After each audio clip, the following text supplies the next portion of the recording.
sun is shining brightly in Foxborough Stadium as the Indianapolis Colts try to hang on to their slight playoff hopes, taking on the New England Patriots, but strong winds have produced a -5 wind chill factor for this afternoon's game. Hi, everybody. Dan Hicks along with Dan Hampton. The Indianapolis Colts with a huge overtime win against the Buffalo Bills last week, Dan, kept alive their slight postseason hopes, but they also found out a couple of big discoveries about their football team as well. Well, they found out that backup quarterback Jack Trudeau can not only beat a good team like Buffalo, but they can come from behind in the fourth quarter to do so. Now, they benefited by the deployment of a 2 tight end offense to slow down that great pass rush from the Buffalo Bills. But also they found out about Charles Arbuckle. Now, this first-year pro from UCLA caught 9 balls for 106 yards. Hey, he's a new weapon. All right, the New England Patriots are going nowhere in the postseason. They'll build for next season, but that old buzzword controversy back in New England once again this week. Well, the reason is Millen gets to start after being out 6 weeks with a bad shoulder. Now, he will make the start in place of emotional Scott Zolak, who was able to rally his club for their only 2 wins of the season. And, you know, a lot of folks say, why play Millen? Well, he says he's as healthy as he'll be the rest of the year. I'm going to help this team do everything I can. So the Indianapolis Colts kick off to New England, and this is Walter Stanley trying to make his way to the 20-yard line, but flags in from every direction. Tackle is made by Charles Arbuckle. Joining us today, honorary Toys R Us T-Boy is Drew Lyons from Denver. And a holding call against New England. Holding number 87, receiving team, half the distance to the goal, first down. So that will pin the Patriots back even deeper. The holding call on Ben Coates as Walter Stanley came out. Well, a lot of times when a receiver catches the ball and then tries to cross the field, he will double cross his blockers. They think he's going up inside. The defender will change directions. That time Ben got caught for a hold. Well, Hugh Melling quarterbacks the New England Patriots. He's missed the last 6 games with a badly separated shoulder, and he gets the start over Scott Zolak, who, as Dan mentioned at the top of the show, has picked up the only 2 wins as a starting quarterback for New England. Millen is 0-7 as the starter this year, and 1st and 10 from his own 6-yard line. And the give is to Leonard Russell, swinging out left across the 10-yard line, and Leonard Russell is a part of that New England backfield for the first time in 3 weeks. He has had a bad hip and gets his first start in 3 weeks. John Stevens, the fullback, Fryer and McMurtry, the wideouts, and the tight end is Marv Cook. 6 yards on the run to the 13-yard line. Up front, Harlow, Redding, Chilton, Williams, and the rookie number 1 pick for New England in the draft is number 69, Eugene Chung.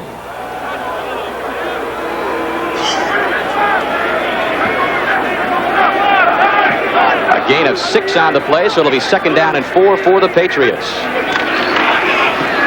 And it's Russell again, and this time he is stopped in the backfield. A loss on the play. Number 51, Chip Banks, stopped him in the backfield.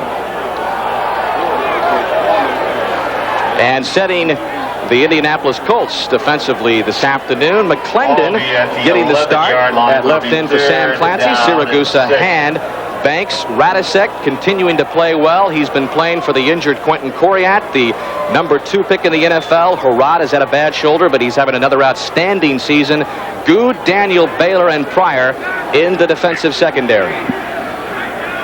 And here's a 3rd down conversion. The Patriots have made only 34% of those this year, and they will not get this one as well, as Ben Coates got the carry for New England. He was brought down by Tony Siragusa. Dante Scarnecchia, the team staff spokesman. This will be his 5th game in that role since taking over for Dick McPherson, who is recovering rapidly, by the way, from the diverticulitis surgery on November 13th. And we understand that Dick McPherson is at this game, but he will stay out of any coaching strategy. And so New England in punt formation. Sean McCarthy to kick to Clarence Verdun, who will wave it off. The ball lands at the 45-yard line and comes back into Indianapolis Colts territory at the 47, where the Colts will take over. 40-yard punt. No The return. Colts will have the football on offense. They'll football. And here is Jack Trudeau working from their own getting his 3rd start as the backup for Jeff George, who continues to try to come back from a broken thumb. Anthony Johnson, he is the featured back, but we will also see a double tight end formation. Kerry Cash along with Charles Arbuckle, who caught his first passes in the NFL last week. They totaled 9. Mattis, Dixon, Donaldson, Solt, and Call up front for Trudeau. 1st and 10, the ball at the Patriot 46. And the give is to Anthony Johnson, and he's got some good running room across the 40. As we stack up the New England Patriots defense this afternoon. David Howard made the stop there on Johnson. It is a good front 7. Agnew, Gold, and Williams are the tackles up front. Tippett, Brown, who's having another outstanding season, one of the 4 linebackers along with Rembert. And David Howard is filling in for Chris Singleton, who had to leave last week's game with a sprained ankle. Poole, Hurst, Gordon, and Robbins are the defensive backs. Anthony Johnson apparently shaken up on the play. He leaves the game holding his stomach, and number 35, Rodney Culver, takes his place in the Colt backfield. Well, once again, we see the Colts deploying that 2 tight end offense. That one was good. To stack everybody up, get a quick 6-yard break. On 2nd and 4, movement on the line, and it appeared that the right tackle, Kevin Paul, number 71, moved. It is another makeshift offensive lineup. Number 71 Up front for Indianapolis. 5-yard penalty. 2nd down. And Kevin Paul, who's been slowed by an ankle, moves prematurely. Well, it looks like on that play, Kevin was trying to jump the gun, get a down block down on the nose tackle for the Patriots. Obviously, that meant that they were trying to go outside. We'll see if they want to try the same play again. Now they went back with a 2 tight end set. 2nd down and 9. Trudeau looks to the right and has his receiver, number 35, Rodney Culver, out of the backfield. Defensively, David Poole as a penalty marker. So Culver is in there for Anthony Johnson right now, but another flag on the field. And Jerry Markbright, our referee. Holding. Number 66. Offense. 10-yard penalty. 2nd down. Another penalty on the offensive line. This time Ron Solt, who missed last week's game because of a shoulder injury, picks up the hold, and penalties have killed the Colts all season long, Dan. I don't know. Something's scaring those guys on that side of the offensive line. Kevin jumps off, then Solt has to hold someone, so they haven't got untracked here early in the game. But I think that it's interesting to watch Jack Trudeau operate this offense. He's a very smart quarterback now, matured. He'll take what the defense gives him. Jesse Hester and Langhorne in at the wideouts for the Colts, but Trudeau elects to go to his tight end underneath, Kerry Cash, who is well short of the 1st down and dragged down by a host of Patriots, David Howard and Vincent Brown, the principals. That'll bring up Jack Trudeau in his 7th year out of Illinois. 1-3 as a starter this year, and this is the 8th time in his career that he has come in as a backup. And you can see that he's really not considered a backup quarterback because he's had so much time in the Colts backfield. But Colts' 3rd time all-leading quarterback in passing yards and number of passes completed.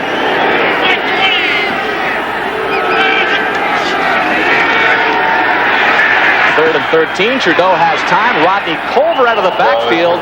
Very close to a 1st down. Run out of bounds by the left cornerback, David Poole. Rodney Culver on the reception. Now, a lot of times the Indianapolis Colts will abandon a conventional running game and try to get the ball to the running backs out in the flat and basically use this in place of the running offense. Now here, Trudeau goes down, scans the field, sees that he really has nowhere to go except dump it off to Culver and see what he can do with his running ability. Well, Culver picks up his 2nd reception of the game. And on 4th and 1, the Colts will go for it at the Patriot 37-yard line. And a timeout is called by Indianapolis, and Trudeau will talk things over with Ted Marchibroda. Opening moments from Foxborough Stadium. No score. We'll be back in a moment. Chris Pace of the #1 name in refreshment. No score from Foxborough Stadium, but Jack Trudeau and the Indianapolis Colts obviously a little bit confused. They call a timeout on the 4th and 1. Well, it does look like Trudeau is confused there. You'll see him give the 2, the 5. It looks like he wants to go with 2 tight ends against the 5-man front. I don't know. Maybe he's just trying to add. Jack's from Illinois. It's 7, Jack. 7. So the first big play of the game for Ted Marcher-Broda, whose team comes in with a 5-7 record and slight playoff hopes, but another reason perhaps Jack Trudeau called the timeout, he's still getting used to the Indianapolis offense because Ted Marcher-Broda brought a brand new scheme this year, and Trudeau held out for most of the preseason. Well, he told us yesterday, hey, I really haven't had a chance to be in camp until I had to be thrown into action here the last 3 or 4 weeks. Well, Maurice Carthon is the blocking back for Rodney Culver on 4th and 1. And it is Culver, and he might have been short, but we'll see where the officials spot the football. It's going to be very Brown met him. Very close. Randy Robbins, Vincent Brown, making the stop. Well, Indianapolis has never been known this season as being a team that moved people off the line. Now, they got a huge line, but they really don't have that style of an attack that moves the pile.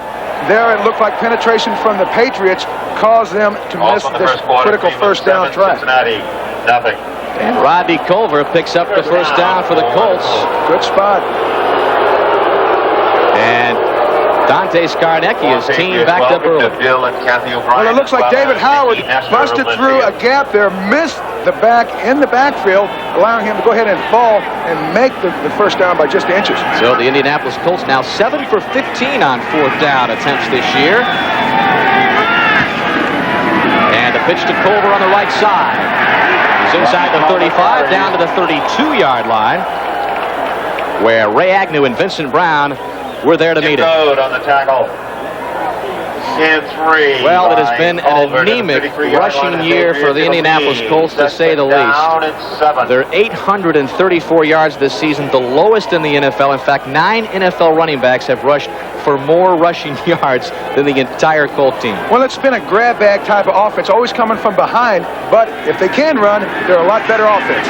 Jack Trudeau to pass, and he'll run it out of bounds. Goes out of bounds. The report on Anthony Johnson, sprained ribs. His return to this game questionable, so that Colt rushing game takes an early shot as well. Don't miss out on any of the action this season. I don't know if I've ever heard of sprained ribs. I thought a sprain was in a joint area. That must be a heck of a shot to Anthony to be called sprained ribs. I think that this kid right here is one of the main ingredients to any successful Colt offense. He can catch the ball, he can run the ball. They're going to miss him an awful lot. 3rd and 4. And Trudeau goes to his tight end, Kerry Cash, who picks up the first down and more, all the way down to the 16-yard line. Driven out of bounds by David Howard. David Howard drove him out of bounds. So Kerry Cash, in many ways, the forgotten tight end last week with a huge day that Charles Arbuckle had.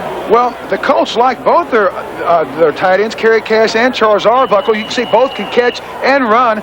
There looks like Jesse Hester gets a little bit of a screen block to allow Kerry to get on around the corner. 25th reception of the year for Kerry Cash, his 2nd year out of Texas. Double tight ends now, Cash and Arbuckle in the offensive set for Jack Trudeau. And this is Culver. Inside the 15, down to the 12-yard line. Nose tackle Tim Goad was there to meet him, number 72. Down by Ray Agnew. Now, when an offense goes to a 2 tight end set, what they're trying to do is get a lot more beat at the point of attack. Here you see Charles Arbuckle fighting David Howard back to the outside, clearing the way for the counter trade to hit up inside there. Now, as a man-on-man offense versus defensive matchup, the Colts are about 50 pounds a man heavier than the Patriots. 2nd and 7, Trudeau back to pass, looking to the end zone where it is almost intercepted by Johnny Rembert. The pass intended for the tight end Arbuckle. An outstanding play by Rembert, but might have had a good shot at this ball for the INT. Well, with Johnny Rembert and Vincent Brown, you can put a lot of guys out there and you still got a pretty good defense. These two guys play inside for that Patriot defense, and they're always around the football. There, Johnny's upset he didn't have one of the all-time great picks for him. Well, Rembert didn't even play last week, the two-time Pro Bowl selection, sitting out the 34-0 loss to Atlanta at the Georgia Dome. 10th play of this drive, 3rd and 7. And Trudeau across the middle, complete to Bill Brooks, the veteran wide receiver at Boston University. Bill Brooks had a string of 74 straight games played, snapped last week, and it wasn't because of an injury. Well, Bill Brooks has been one of those guys that really hasn't done an awful lot this season to earn the graces of Ted Marchibroda, the head coach. Holding, number 75. That'll bring offense. 10-yard penalty. Now that's left tackle Ron Mattis making his start for the normal left tackle. Excuse me, that would be Zephyrus Moss. Now, Mattis has only been with this Colt team a few weeks, and you know, in a critical situation like that, a lot of times a guy will get excited and create a hole for the team instead of doing something to help. Well, you can see he has not been in an Indianapolis uniform for long. Costly penalty by Mattis, who played his first game for the Colts, and the Colts win over the Bills last week. So 3rd and 17, all the way back at the 22. And Trudeau goes to Bill Brooks once again, and this time there'll be no penalty, but they'll be well short of the first down and the field goal unit for Indianapolis on 4th and 8. Well, on both of those 3rd down attempts, Jack Trudeau saw man-to-man tight coverage. Now, a lot of times you'll see the quick slant. The first attempt was good for the first down. Once they backed him up with the holding call, way out of range. Now they got to go settle for the 3. Dean Biasucci, who has been up and down all season, but he had the game-tying and game-winning field goal in overtime against the Buffalo Bills last week. This is about a 31-yard attempt, and this one is hooked to the left. No good. So the Colts come up empty-handed on a 31-yard field goal miss by the Colts, and we remain scoreless. You talk about a roller coaster year. Dean Biasucci with that 31-yard field goal miss was just a clear shank to the left. Now 7 of 18 from 30 to 49 yards out this season. Patriots 1st and 10 on their second series from the 20. Leonard Russell gets the call. And the second-year man out of Arizona State picks up about 4 yards. Well, Hugh Millen, surgery is probable at the end of this season, and a lot of folks may wonder why the New England Patriots out of the playoffs. Why risk Hugh Millen, the #1 quarterback, in there? But as you mentioned off the top of the show, the shoulder can't get any worse. That's why he's in there. Well, and Hugh Millen's that kind of competitor. He says, hey, I can't get it hurt any worse. I'm going to try to do everything I can to help my teammates win these last 4 games. There you go. 2nd and 7. This is John Vaughn, number 24. Gets about 3 yards before he is driven out of bounds by number 39, Mike Pryor. John Vaughn, outstanding couple of weeks. In fact, he's averaged almost 90 yards rushing the past 2 weeks. 25-yard line. But Leonard Russell gets the start for John Vaughn. So I can see why John Vaughn might be a little upset that he's not starting for Leonard Russell, and the same goes for Scott Zolak and Hugh Millen. Well, a lot of times when you have a team struggling like the Patriots, you just try to get stability first, and you go back to the guys that won the jobs in training camp and hope they can get it done until next year. 3 wideouts for the Patriots on 3rd and 5. Millen's pass incomplete, intended for the veteran Irving Fryer. Chris Good on the coverage, and I hear some boos here at Foxborough Stadium already. Well, maybe not the best decision. They're running a ISO pattern on the corner. Hugh Millen sees the single coverage, tries to go deep instead of trying to pick up the first down. He's been out for 6 weeks. He's been throwing the ball, but maybe not making the right decision early on. So the Patriots will punt it away. Sean McCarthy to Clarence Verdun, who can electrify a football stadium with his returns. Gets a good block across the 30 to the 40. all the way to the 45-yard line. So an excellent return by Clarence Verdun. Defensively, number Opening 58. moments of the first quarter, still scoreless from Foxborough. Earlier today, before the game, you'd have a tough time keeping Dick McPherson off the field. Still recovering from his diverticulitis surgery, a colon disorder. He had the surgery on November 13th. The first time he's been able to join the team on the field since the surgery. He's making a fantastic recovery, and he is in the stadium today, but made it clear to us when we had a chance to talk to him yesterday, Dan, that he will not be involved in any of the coaching decisions this week. He'll try to stay behind the glass there and not really come into our view of our cameras. This first pass by Jack Trudeau is almost picked off by number 27, David Poole. It was intended for Reggie Langhorne, the wide receiver. Well, Reggie Langhorne has basically taken the starting job from Brooks. Here, it looks like he may have peaked just a little bit early. The ball floats on him. Poole should have had it. Either way, it's a lucky break for Jack Trudeau. Maybe the ball flew a little bit. It was a little bit behind Reggie.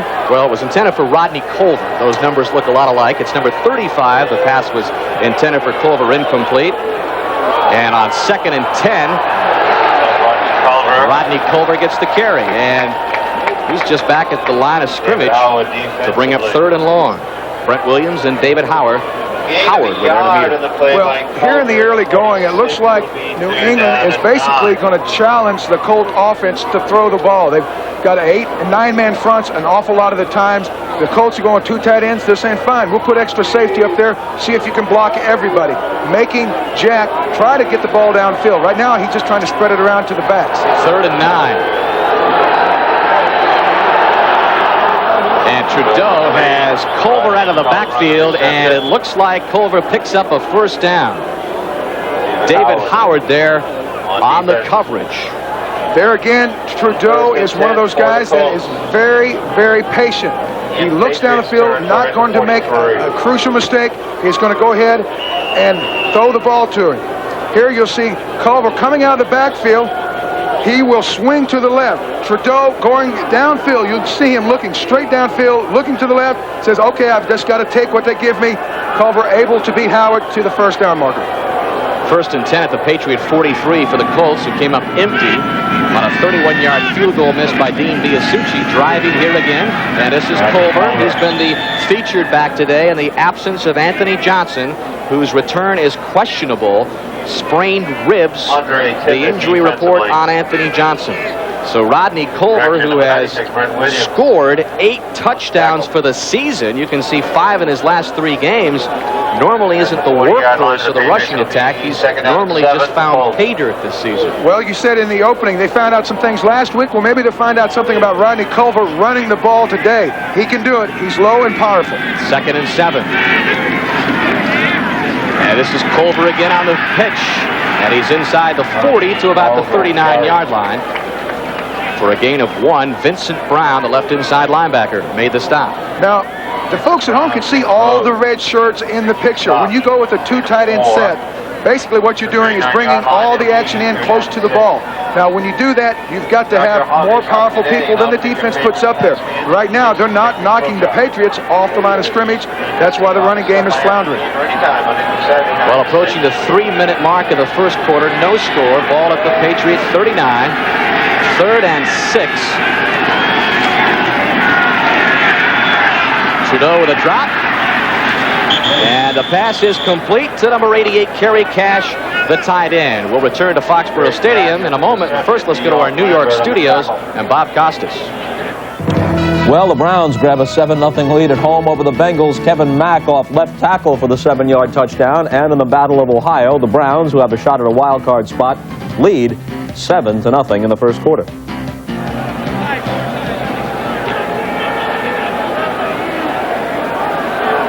Well, here in Foxborough, scoreless game. Indianapolis Colts and the New England Patriots approaching the 2-minute warning of the first half.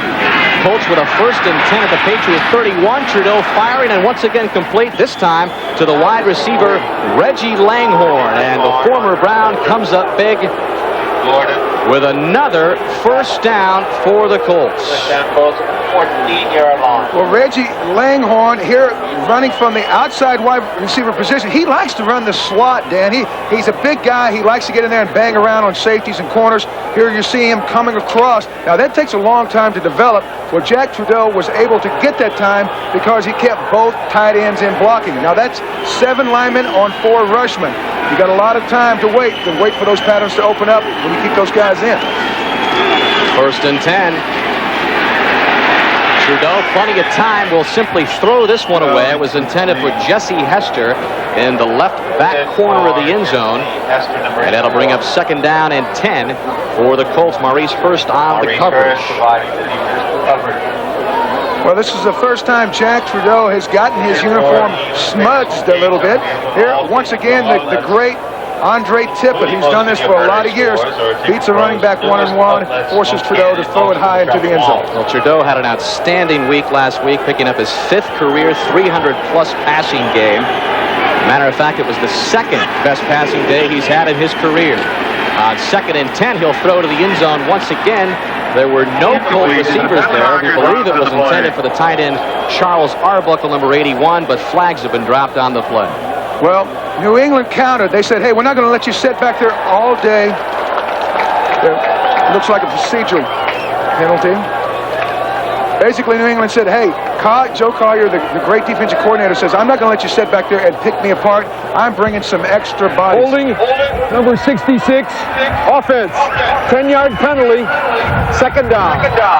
Well, another big penalty, and this time it is Ron Solt who picks up another penalty for the Colts, number 66. Well, they blitz the inside linebackers there, trying to get to the point that they're not going to let the Colts pick them apart. They're going to try to pressure Trudeau. If they got to bring 6, they'll bring 6. If not, they'll bring 7. At that time, 6 forced a mistake by Trudeau and a holding penalty. Second and 20 for Indianapolis. Another costly penalty for the Colts. Second and 20 from the 23. Who have lost 7 of 8 games here at Foxborough Stadium. They have not had good luck here, nor have they had good luck against the Patriots. Trudeau swings this one to the right side to Rodney Culver, who fights his way inside the 20 to the 18-yard line. Culver is brought down by David Howard. David Howard and David Poole on the stop, but that'll bring up another critical third down for Indianapolis. Well, thus far in the game, the Patriot corners, David Poole and Maurice Hurst, have done a great job of taking the wide receivers out of the ballgame. We've seen a couple of quick slants, and most of the other passes have gone to the tight ends and the running backs. Those corners are doing a great job of locking up man-on-man, taking them completely out of the offense. Third and 15. Bill Brooks and Jesse Hester, the wide receivers, but they'll keep it on the ground to Culver, who slides into the Patriot 13-yard line. He'll be well short of the first down.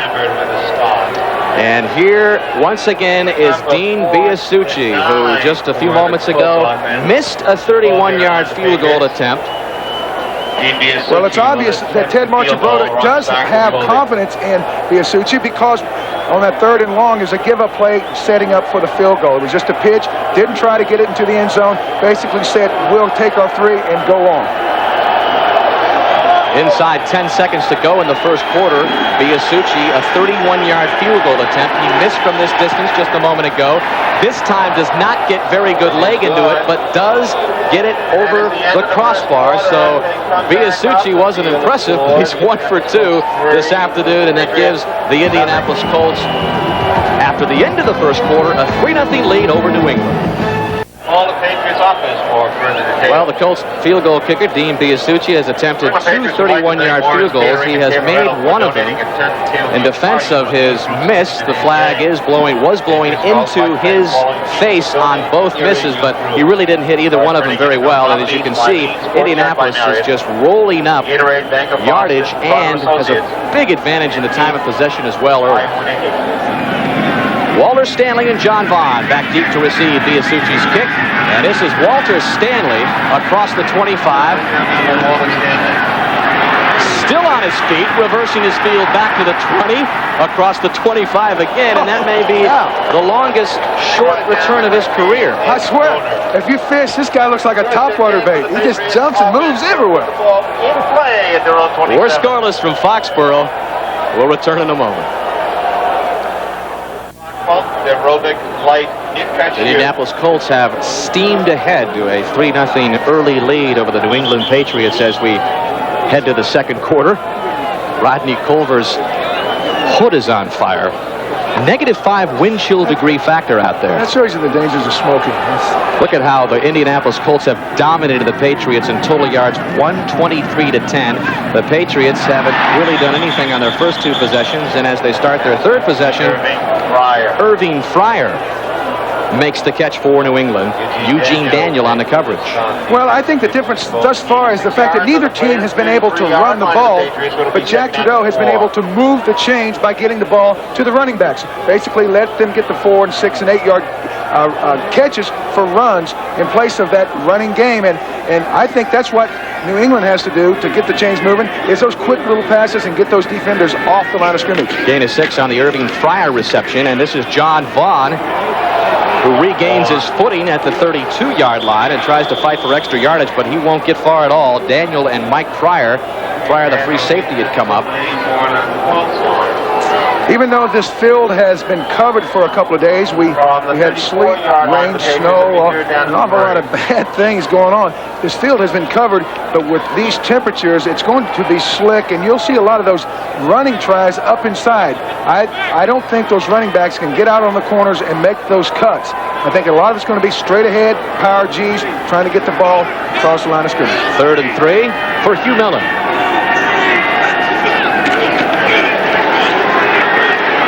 Millen with some time, and it is complete again to the veteran Irving Fryer. And that'll be a first down for New England. Eugene Daniel on the coverage of Fryer, who made his 100th start last week in that lopsided loss to Atlanta.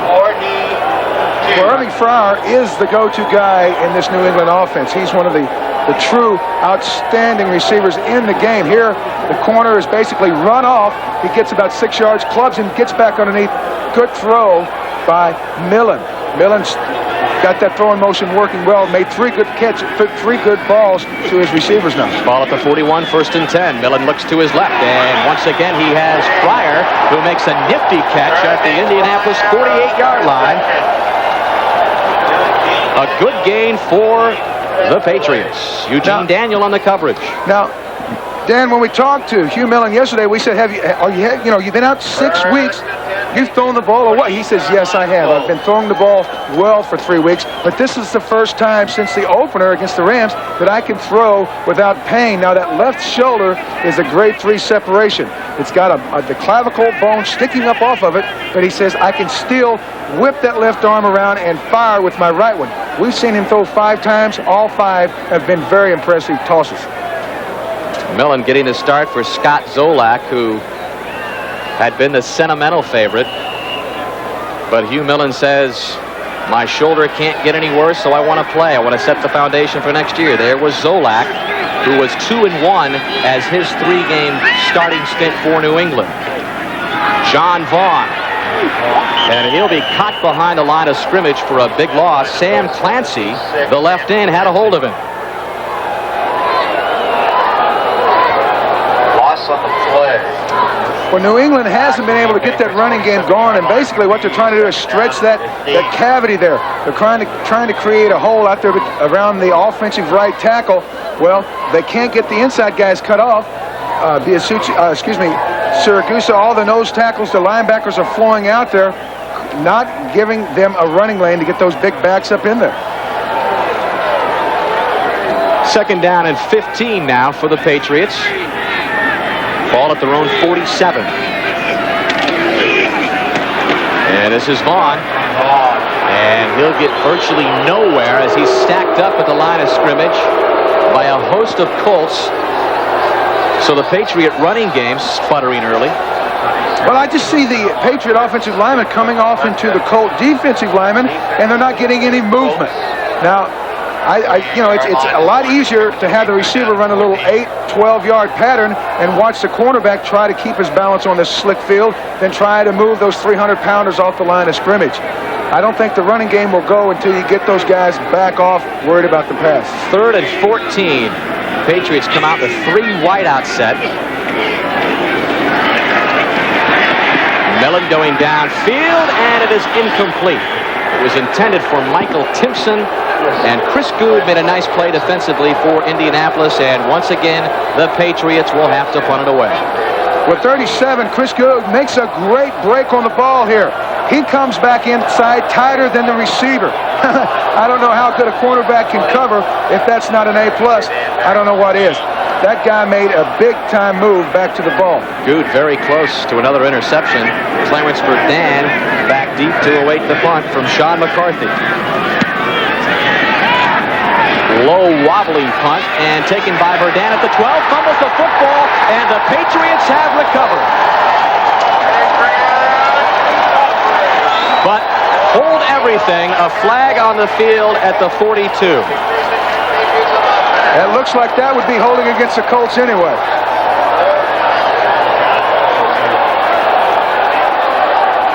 You said a minute ago, Dan, this guy electrifies a crowd, both home and opposing, when he catches the ball. Extremely talented, sometimes radical. Well, Dion Lambert recovered the fumble for New England. There is the rookie fourth-round pick out of UCLA. So if the call is indeed against the Colts,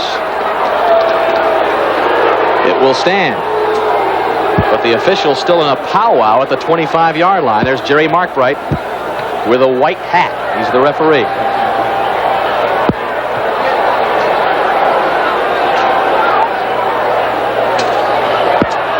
Looking for his... On the kicking. Two fouls on the kicking team. Number 58, a 5-yard face mask foul after the ball was kicked. That penalty will be accepted. We had number 95, illegal man downfield offense. That's declined. We have 5 yards. Fourth down again. We have heard Jerry Markbright. The bottom line for Dante Scarnecchia and the Patriots is the fumble does not stand. Well, here you see Verdun carrying it out there, the old proverbial loaf of bread. Sure enough, he hits it against his own knee, creating the fumble. The face mask foul on number 58 is an illegal hands to the face by the kicking team. It's a 10-yard penalty. Fourth down. That was Rob McGovern, who Jerry Markbright pointed out, number 58 for New England, with the illegal hands to the face penalty. Now, a lot of times, those guys that have to cover, as in Rob McGovern's program on this kick, he's trying to get out of there as fast as he can. A lot of times, you'll grab the opposing team guy's face mask, try to pull yourself by him. A lot of times, it never gets called. That one, Markbright and his crew was right on top of him. Well, Clarence Verdun, that'll give him another chance. He's already returned 2 punts for touchdowns this year, including an 84-yarder versus Miami. A little better punt this time by McCarthy as Verdun waits for it to roll out of bounds, marked at the 25, where the Colts will have 1st and 10. They lead at 3-0, 10:39 mark of the second quarter. Colts on top 3-0. 10:39 left of the second quarter, but coming up next on most of these NBC stations, Game 2 of our NFL doubleheader. And it is a huge matchup as the San Francisco 49ers 10-2 on the season. They've already clinched a playoff spot. Miami Dolphins at 8-4, trying to find out what has been causing their problems on offense. Miami and Dan Marino haven't been able to fire on all cylinders as of late, but that's a big matchup at Candlestick following this one. Rodney Culver gets the call for Indianapolis. A host of Patriots on the defensive front made the stop. Tim Edwards, Fred Smerlas, Chris Gannon in there. Well, Joe Collier believes in keeping their troops fresh. He's brought in an entirely different defensive front, trying to keep everybody active. You know, Fred Smerlas is a guy who's been around 14 years. He's been around longer than I have, and I haven't even been around. I've been up there in the booth for a couple of years. 2nd and 5, Trudeau will throw, tipped and intercepted by number 37, Maurice Hurst, who is inside the 20 and may go. Had a chance at going all the way, but was pushed out of bounds at the 14-yard line. Kerry Cash made the stop, but a tip pass into the hands of Maurice Hurst and a 27-yard interception return for New England, and they are back in business. Well, a lot of times when a team gets in cold weather for the first time, you'll see a lot of tip balls there. It's just a great play by the linebacker, Rimbert. He was able to get up, stretch, tip the ball away from the receiver. Maurice Hurst makes a good return here. I'm not quite sure he wasn't touched down by contact, but either way, the Patriots are inside the 15 with a good chance to score. And the Colts look like a totally different team after their big overtime win over Buffalo last week. The 32nd turnover of the season for Indianapolis. And Leonard Russell is stopped for a loss of about 5 in the backfield. Jeff Harrod, Chip Banks there to make the stop. Well, the Patriots don't really have that complex of an audible system. A lot of times, they get to the line of scrimmage and the defense is in good position.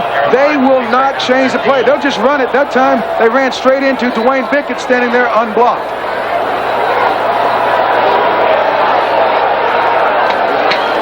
4 yards rushing so far this game. Well, they say practice makes perfect. They're going to have to practice more at home before they bring it out here. They'll call it a loss of a long 3. 2nd and 13. Millen has time, but he'll go down. And Dwayne Bickett, number 50, the right outside linebacker for the Colts, sacked Hugh Millen for the 31st time this season, the 85th time in his career. Well, there we'll see 50, number 50, Bickett there, just run back inside Pat Harlow. Millen had moved up in the pocket. Harlow is expecting Bickett to go upfield. Bickett just sees the quarterback inside, falls in there for an easy sack. And we've mentioned Hugh Millen getting beat around 31 times this season, and he has been inactive since week 8. So only Randall Cunningham and Dave Craig have been sacked more times, but they have been starting quarterbacks for most of the season. So that gives you an idea of how porous the offensive line for New England has been. New England with a 3rd down and 17 situation, and that's where they'll pick it up when we come back. At Foxborough Stadium, Reggie Redding, the left guard for New England, had to leave the game with an injury. Calvin Stevens has taken his place. He has a hyperextended back, and on 3rd and 17, this is Millen going to the air, left side, into the end zone, out of the hands of Irving Fryer. Eugene Daniel was there every step of the way, but Fryer might have had a chance for a touchdown catch there. Well, it looks like Indianapolis is daring Millen to go to single coverage whenever he sees it. There again, Irving Fryer in single man-on-man coverage. Millen spots it, says, my guy's better than yours. I'm going to let him go for the ball. There, Fryer just unable to bring it back in after coming back for the ball. This is usually the type of catch that Fryer comes up with, but it probably was knocked a little bit there. Not only that, but, you know, in -5 degrees wind chill, a lot of receivers aren't so great. So Charlie Bauman has come in to attempt a field goal. It would be about a 38-yard attempt. Bauman 8 of 12 in field goal attempts on the year. The ball has been placed in the middle of the field where it was at the start of the last play. See, the field is so slick, the ball slid all the way to the hash mark there, Dan. Unbelievable. The holder for Bauman is the punter, Sean McCarthy. It's got enough leg. Or does it? Oh, good. Short by Bauman. 38-yard attempt is short. And New England still scoreless with 8:21 left in the first half. Indianapolis up 3-0. We have the Colts on offense first down. Dan Hicks and Dan Hampton back at Foxborough Stadium. Indianapolis with a 3-0 lead. Both field goal kickers having their problems today. Biasucci is 1 of 2 from 31 yards out. Bauman just missed from 38 yards. So the Colts on 1st and 10 go to Rodney Culver on the ground, and he's stopped for no gain by Tim Edwards, the left end. Culver was block error. Well, Bauman wasn't able to really get his plant foot on it. Here you'll see he wants to put it about right here. As we go through it, you'll see his foot slide. There he just says, hey, I just got to make contact, otherwise I'll miss it. Unable to get a full, powerful, swift kick through. That's why the ball never was able to drive under the wind for the field goal. So 2nd down and 10 for New England, or rather Indianapolis. And this is Culver again, once again substituting for the injured Anthony Johnson. The feature back for Indianapolis out with a sprained rib, and the rookie out of Notre Dame picks up some yardage, brought down by Chris Gannon, and Randy Robbins came up from his free safety position. Down 2.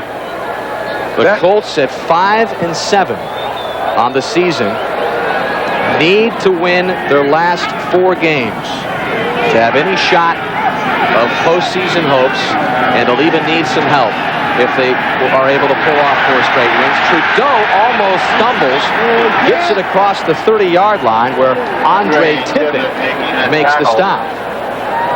Well, there again, Jack Trudeau, one of those guys that has really matured over the last 4 or 5 years, not willing to put his team in a hole, says, I'll just pull it down and make it to the first down marker. They're able to get out after the rush, collapse the pocket, going to his left, making the first. And Jack Trudeau with the first down. He told us yesterday, Dan, that there were some Colts in the huddle, and there were some Indianapolis Colts members that still didn't believe that they could beat Buffalo last week.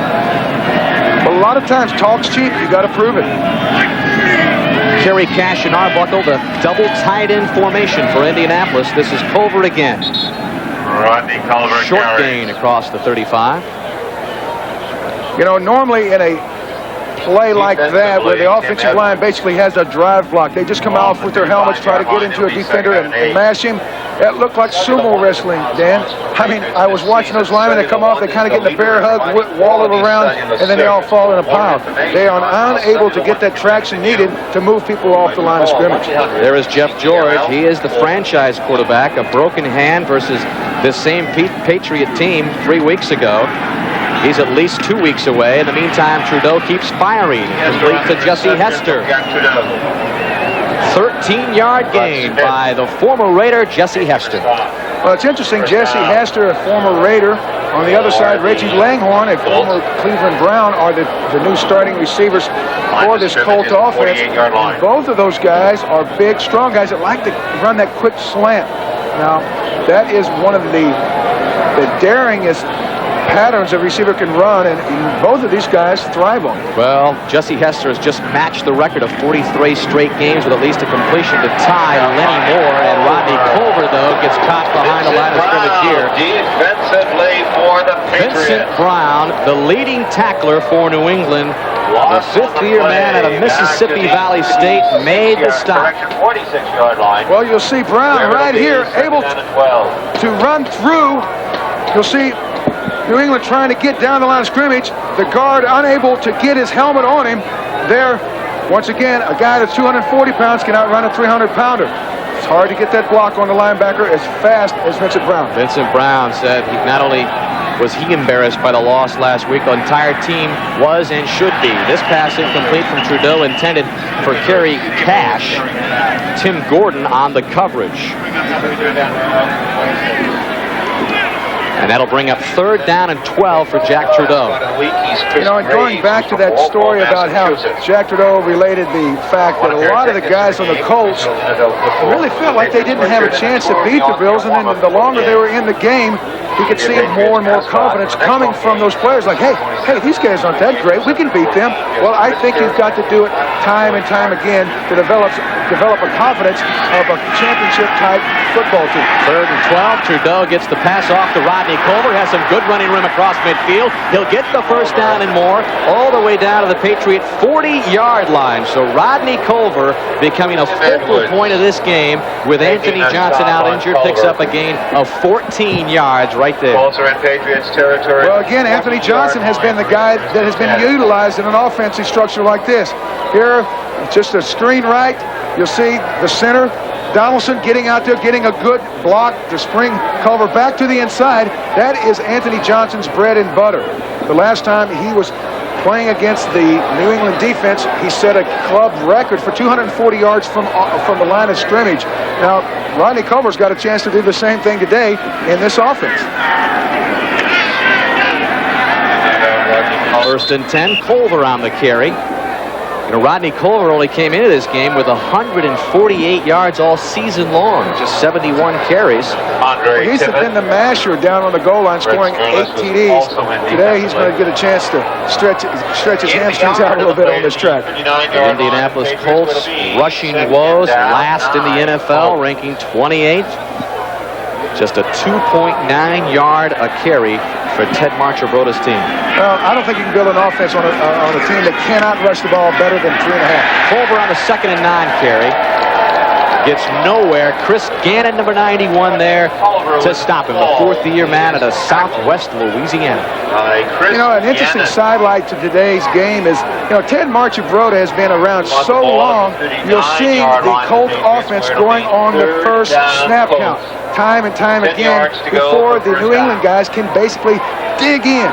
Those guys on defense like to kick and scratch into that frozen turf, get their cleats set to react, but that offense gets up there. As soon as he gets there, boom, it's gone. Critical 3rd and 10. Trudeau will get sacked by number 72, Tim Goad.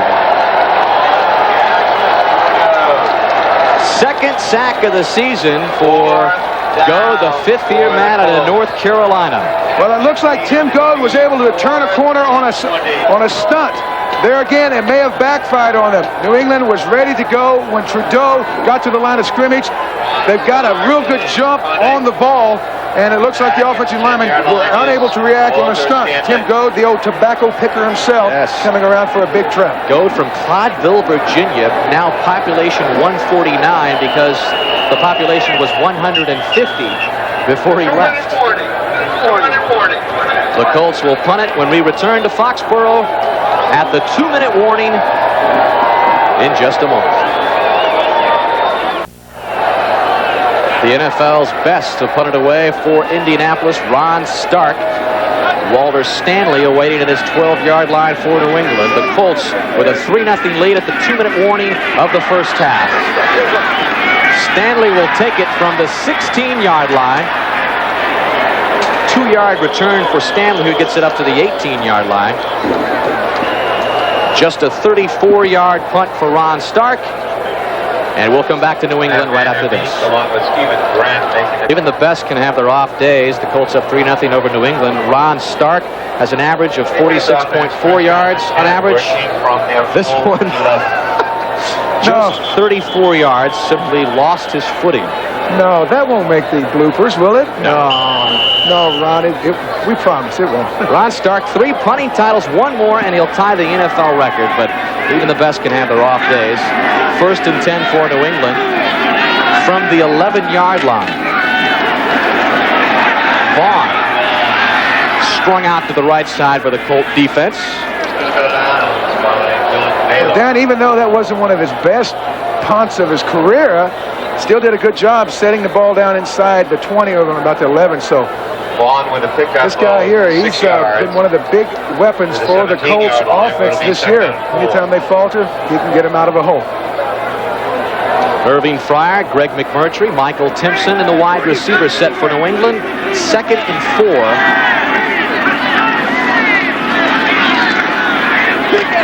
Millen's pass deflected and almost intercepted. Should have been, but a couple of Colts collided. The pass was intended for Irving Fryer, and Eugene Daniel and Tony Stargell collided. Well, it looks like Hugh Millen put a lot of smoke on this one here. Went right through Irving's hands, hits his shoulder pads, gets straight up in the air. Irving battling for the ball, unable to get his hand back in to catch it. Jump ball. Actually, that was Baylor and Stargell colliding. Baylor number 36, Stargell number 45. The ball up for grabs. And Stargell and Baylor play a little tip drill there. And weren't able to come up with the interception. So Hugh Millen on 3rd and 4, passing once again downfield. Incomplete, intended for McMurtry. Fryer on the coverage, and the fans are restless in Foxborough, and You have to wonder if it's partly because the New England offense has not been doing much, and Scott Zolak awaits on the sidelines very healthy. Well, I do think that Scott Zolak has something to do with the way Hugh Millen is reading defenses. He tried to go for something deep, throwing into double coverage. That's not Hugh Millen's game. It was 3rd and 4. He should have just dinked it and got the first down. Hugh's trying to make too big a play all the time. There was Scott Zolak, who was rattled last week in the 34-0 loss to Atlanta. The Falcons came out with every blitz in the book. A flag on this play as Sean McCarthy gets the punt away. 34-yard punt. You know, it's funny. Hugh Millen has not thrown the ball poorly. He just hasn't thrown it to the right guy. His reads are a little bit off. You know, and a lot of times you say, well, the quarterback, he should know those reads. Well, unless you're out there taking snaps in practice, it's hard to get those reads down. Ineligible man downfield on the kick. Number 33, kicking team. Penalty is declined. First down. Well, the Patriots decline. But Scott Zolak, who has produced the only 2 wins for New England this year, found out that he was not the starting quarterback on his way to practice, found out about it on the radio, and that has a lot to do with the communication problems with Dante Scarnecchia, the team's staff spokesman, who did not find out about the decision in the meeting by Dick McPherson and Hugh Millen and the doctor. That was where the communication gap broke down. So Scott Zolak was very angry when he found out that he was not the starting quarterback and Hugh Millen had supplanted him. The Colts on 1st and 10. Trudeau swings it out left side to Rodney Culver. Culver pushed out of bounds by Maurice Hurst. Well, about Scott Zolak, I think he's going to be a fine quarterback, but it takes time to learn all the intricacies of the defensive coverages and blitz schemes. Last week, Atlanta blitzed him. I mean, it was a blitzkrieg. Zolak was very, very erratic, throwing into double and triple coverage for a couple of interceptions. And as an offensive coach, you've got to take your chances with a guy that won't do that. Thus far, Hugh Millen is trying to go too deep and just threw into double himself. 2nd and 5 for the Colts now, and this is complete to Kerry Cash. The tight end has the first down. And with 1:14 left, the Colts are driving again. First down. David Howard, number 99, made the stop. The Patriots 31. So Jack Trudeau looking very confident. In the same manner he was able to pull off the upset over the Bills last week. In fact, some of the Colts will tell you that Trudeau, in fact, has been more consistent this year than Jeff George. Well, again, the same old thing. If the quarterback gets greedy, he'll hurt his team a lot more than help him.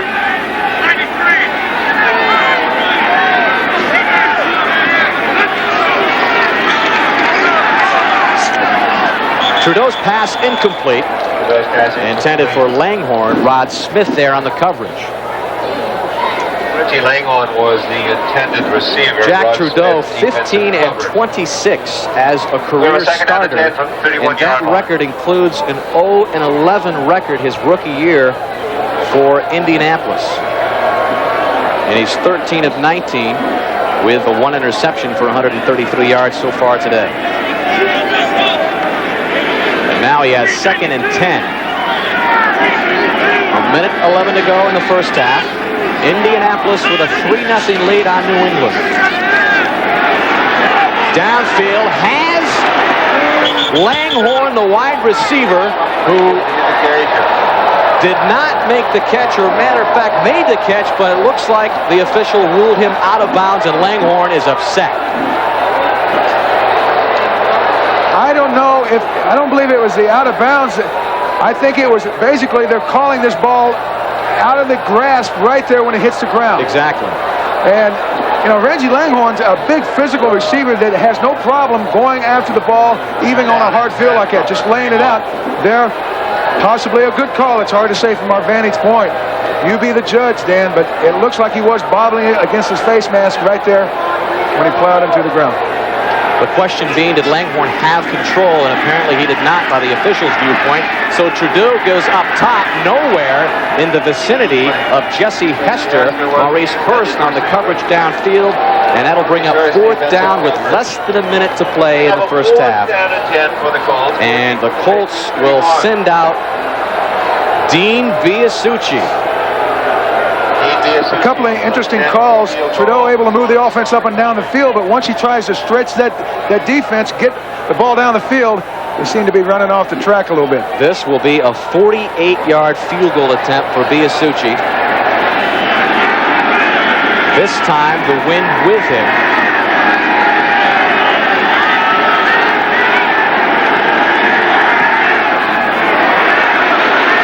And this one slips over the crossbar and is good.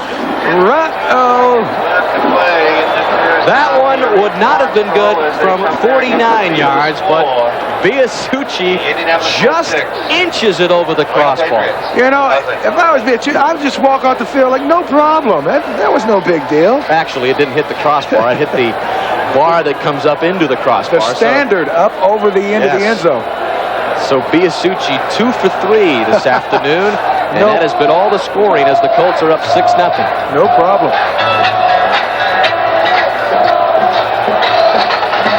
And if you can listen very closely, Dan Hampton, the fans here at Foxborough are beginning to chant Zolak, Zolak. The Zolak attack is what these fans want because he led them to victory against the Indy Colts here 3 weeks ago, and they said, hey, come back in, try it again. Well, getting back to the Zolak story, the clarification, Dick McPherson, along with Hugh Millen on Tuesday, and the doctor, they were there at a meeting which officially, medically cleared Hugh Millen to play. Hugh Millen then spoke to some reporters and said, I have been cleared to play. The media put 1 and 2 together and practically determined that Millen would be the starting quarterback. However, Dante Scarnecchia had not been advised of the meeting or the decision, and either had the chief executive officer of the New England Patriots, Sam Jankovich, who found out when he picked up the morning newspaper Wednesday. Well, the policy on most every NFL team is the starter cannot lose his job due to injury. When Hugh Millen said, I'm healthy, I'm going, 1 and 1 makes trouble.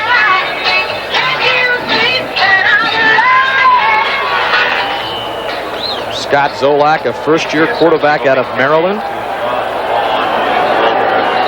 captured some real excitement here in New England as he helped the Patriots to their first win of the season over this Colt team. Well, the way I hear it, he was as big as any Kennedy has been in Boston. I mean, and now that's huge. Folks downtown loved him, and the ball falls off the tee here, Dan. And you don't think that win has something to play on those kickers' minds. You can see that. It's a quick way to get a quick 5 yards out of the defense. Biasucci feeling a little bit better about himself after inching that 48-yard field goal over. You can see that the winds have turned for the most part, bright sunshiny day into a bone-chilling day. And Biasucci will get the hold this time. Walter Stanley and John Vaughn await. And this will be brought back by Stanley at the 5. And he will not get it to the 20 as flags are dropped at the end of the play. Jason Belzer was down there on the coverage. But every kickoff return was an adventure for Walter Stanley last week. He had trouble getting it back to the 20-yard line. Well, both of these teams have very, very capable guys returning the kicks. Holding number 91, receiving team. 10-yard penalty, first down. The only problem being a lot of the excitement they create is transferred into consternation for the coach. Chris Gannon was called for the hold, and I don't think there was much of a doubt. Hey, Randy Macho Man Savage couldn't have done a better takedown. That's beautiful. Well, coming up, the Domino's Pizza NFL Live halftime report. Dan Hampton taking a break from the New York studios this week, and in his place, my other partner this season, Joe Namath, along with O.J. Simpson and Bob Costas. They'll have all the scores and highlights from another Sunday in the NFL. Leonard Russell just ambling his way up the right sideline as the clock is down to 41 seconds to go in the first half. Well, John Stevens did a good job getting out there and locking up the safety for Leonard Russell to turn a corner. But, hey, with this much time left in the game, that's not going to get you anywhere except a couple of boos going into the locker room. And Dante Scarnecchia and the Patriots have 3 timeouts to deal with as well. Well, see, this is the thing. Dick Curry is the offensive coordinator. And Dante, he's in between what McPherson would be making calls in critical situations like this. Well, here's Millen. And obviously some good coverage by the Indianapolis defensive secondary. Millen wasn't even able to get it off, so the clock stops at 34 seconds.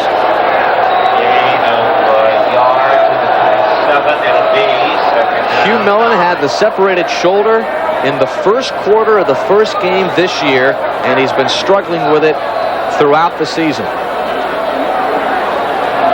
But the thing is, I think he's struggling more in his mind than his shoulder right now, Dan. He's been able to throw the ball crisply when he knows where to go. He hasn't made the right decision at all the times. 2nd and 9. Millen has plenty of time, and he swings it out to the left side to McMurtry, the wide receiver. Third-year man out of Michigan makes his first catch of the afternoon.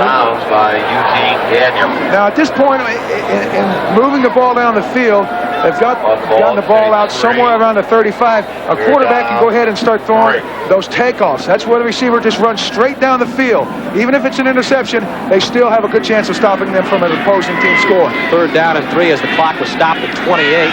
Millen complete to the tight end Mark Cook, who makes his first reception today. And New England quickly calls a timeout with the Colts up on top of the New England Patriots 6-0 now.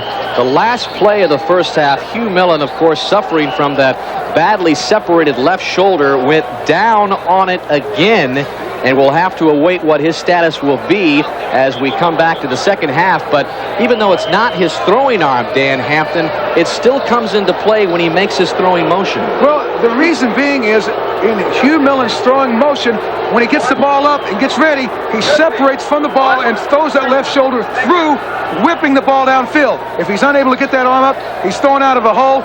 Even I can't do that.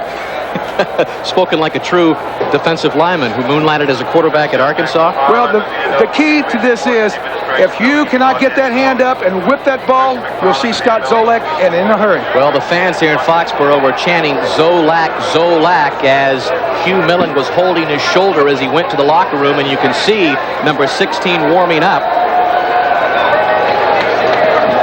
Keystone Light halftime stats. Possession time and total yardage, a big advantage for the Indianapolis Colts, but they haven't been able to push it into the end zone and lead it 6-0 on a couple of Dean Biasucci field goals.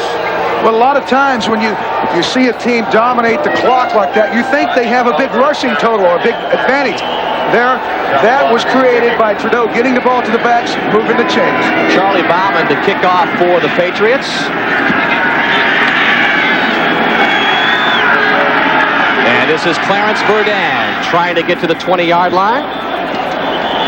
And that's about as far as he'll get. So the Colts will begin their series 1st and 10 from the 20. Jack Trudeau comes out once again for Indianapolis. Trudeau in a Colt offense was able to move the football, but only the 2 field goals to show for it. As you see the first half numbers by Trudeau, who is making his 5th start of the season for the injured Jeff George.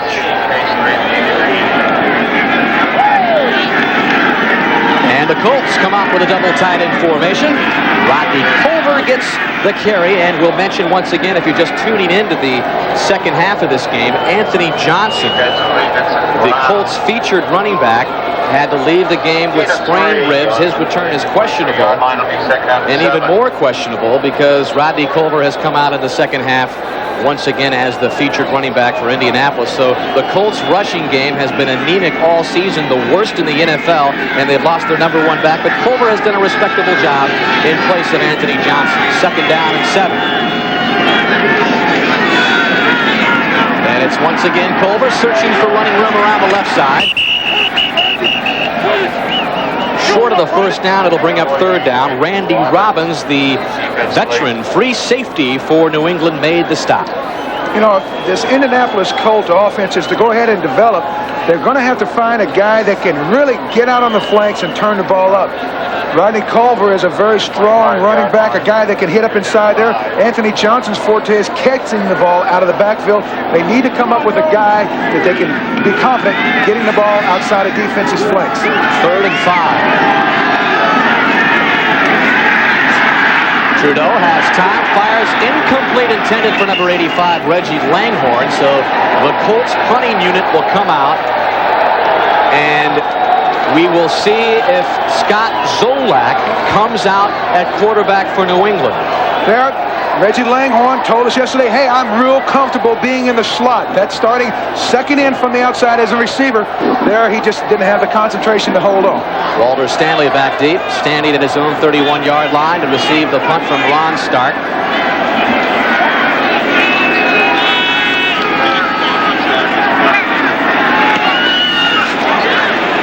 High hanging punt, not particularly long, taken by Stanley at the 38.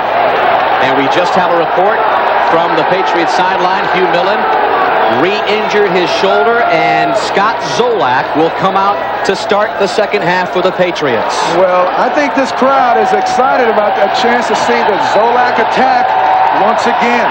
Here's a guy that really had a hard day at the office last week. They only had 15 yards of total passing offense at the end of the game against Atlanta.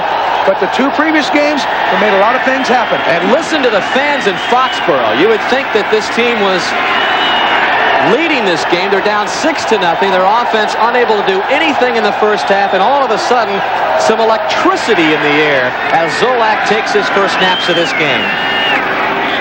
And he'll give it to Leonard Russell, who will go nowhere, stacked up by most of the Colts up front. So Scott Zolak, who learned a couple of lessons from the Atlanta Falcons last week in their blitzing defense in the 34-0 loss to Atlanta, comes out again with a 2-1 record as a starter. We mentioned it. He's got the only 2 wins as the quarterback of the Patriots this season. Well, Atlanta did an awful lot of different things to him. They started blitzing, then later in the game, they went with a 4-man rush, dropped 7 guys into a lot of zone coverages. Zolak, seeing a lot of twisting by the linemen, mistook it for blitzes, threw a lot of stupid balls. He says, I'm a lot better than that now. Well, they gave the Patriots 2 yards on that play, and Zolak, a little more mobile than Millen, sprints out to the right side, but was unable to get the pass off to Greg McMurtry. And it falls incomplete. It'll be interesting to see what the Indianapolis Colts do to Scott Zolak. They've seen that some confusing defensive patterns by the rushman, dropping guys in the zone, trying to create some indecision on his part, has led to turnovers. Well, there's Hugh Millen on the sideline. Scott Zolak, the first quarterback in Patriots history to win his first 2 starts. He's in place of the injured Hugh Millen. 3rd and 8. And Zolak will work out of the shotgun. Going downfield. And the pass was caught by Irving Fryer, and it's a first down for New England. Gain of 10 for Fryer. Well, that showed you right there that this guy's got something on the ball. The linebacker blitzed from that side of the field, so he throws the ball out there where a linebacker normally would be. Linebacker comes, there's going to be a hole there somehow. Just let a guy hook up underneath it. Good read, good curl there by Irving Fryer. And an excellent catch for the 9th-year man out of Nebraska. 1st and 10, ball at midfield. Scott Zolak coming into the first opening series of the second half. Trying to jumpstart this lethargic Patriot offense. And to give us to Leonard Russell, and he is met by Dwayne Bickett. And Dwayne Bickett really told us that the inconsistencies of Indianapolis this year have had a lot to do with injuries, and they've had a lot to do with a new system being implemented in Indianapolis. His 4th head coach, Ted Marchibroda, for Dwayne Bickett in his 8 years in Indianapolis. Well, anytime you have that kind of turnover, you don't have stability, and stability creates a winning program. He feels like Ted Marchibroda is the guy to give him that stability. 2nd and 9 for Zolak. And Zolak has some running room. Will he get the first down? No, he'll be short. as a flag is dropped. Late hit. And that could be an unsportsmanlike conduct against Indianapolis. Anytime a quarterback gives himself up, he goes down, whether it's a slide head first or seat first, you've got to stay off of him. Personal foul. Unnecessary roughness. Number 98. Tony Siragusa, the nose tackle, trailing on the play. You know, here's a guy, he's 290 pounds. He says, hey, I ran 20 yards. I'm going to get something out of it. There, putting his helmet down, trying to maybe spear Zolak. That's a good call. So the 6-yard gain by Zolak was short of the first down, but the unsportsmanlike call against Tony Siragusa has given the Patriots a 1st and 10 from the Colt 27. Well, Tony should know. I mean, any other player, receiver, running back, you can do that. Not a quarterback. They protect him. Zolak has himself 2 tight ends on this 1st and 10 call. Play action. In and out of the hands of Marv Cook. Mike Pryor, the free safety, was step for step with Marv Cook. On that play, a lot of fans may say, well, he threw the ball too hard. That's an easy little toss. Well, what happened was the linebacker was closing so quickly, he didn't have a choice. He wanted to make sure he got it to Marv Cook in time to give him a chance to get upfield. There was a good play by the Indianapolis defense getting the safety Pryor over there on Cook early. It'll be 2nd down and 10. McMurtry at the bottom of your screen, Fryer at the top. And this is Leonard Russell. Finds himself some room. Gets it down to the 22-yard line for about a gain of 5. Jeff Harrod, the right inside linebacker for the Colts, brought Russell down. Well, on that last play, the left guard, Reggie Redding, had a great long trap block. He came from the left guard position, kicked out on a guy, created a good seam for Russell to hit up in there and get some good yards. That'll bring up 3rd down and 5. Boy, the Indianapolis Colts, we hate to keep bringing it up, but it's been a storyline throughout the year. Steve Entman has been hurt. He is out for the season. Had successful anterior cruciate ligament surgery on his knee this past week. And Quentin Coriat, the number 2 pick, out of the Colts defense as well. On 3rd and 5, Zolak looping it up to the end zone for Fryer. Incomplete. And a nice defensive play made by Chris Goode. And penalty markers again down. Well, you know, talking about those Colt defenders being out, those are 2 impact players on any defense in the league. When you lose those guys, it hurts. We have an unsportsmanlike conduct foul. A chop block on the offense. Number 70 and 71. 15-yard penalty. 3rd down. Reggie Redding, number 70, and Greg Riccozzi, who has come in at the center position for New England, called for the penalty. Well, it looks like the left guard and the center were getting some paybacks here. We saw, here's 70 right here, and here's Riccozzi, the center. Now, we'll watch those guys work against Tony Siragusa here, back coming across. Siragusa gets a good split there. They realize last chance, get him down. Both of them cut at the same time, which is illegal. Well, I know an awful lot about how that feels like, Dan. I've seen it too many times. I'm glad to see him calling it once in a blue moon. That pushes the Patriots back to the 37, 3rd and 20. Zolak has a lot of time, and Fires had an open receiver. Michael Timpson was wide open, but Zolak was off the mark. Well, we've seen a lot of man-to-man coverage on that last play. They went to a soft zone.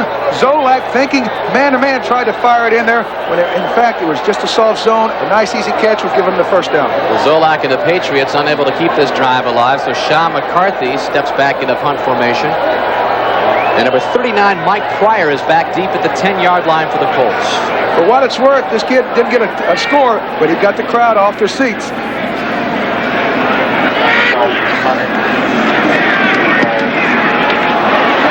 McCarthy trying to pin the Colts back, but it takes an Indianapolis bounce back to the 17-yard line, and that's where Jack Trudeau and Indianapolis will begin when we return to Foxborough.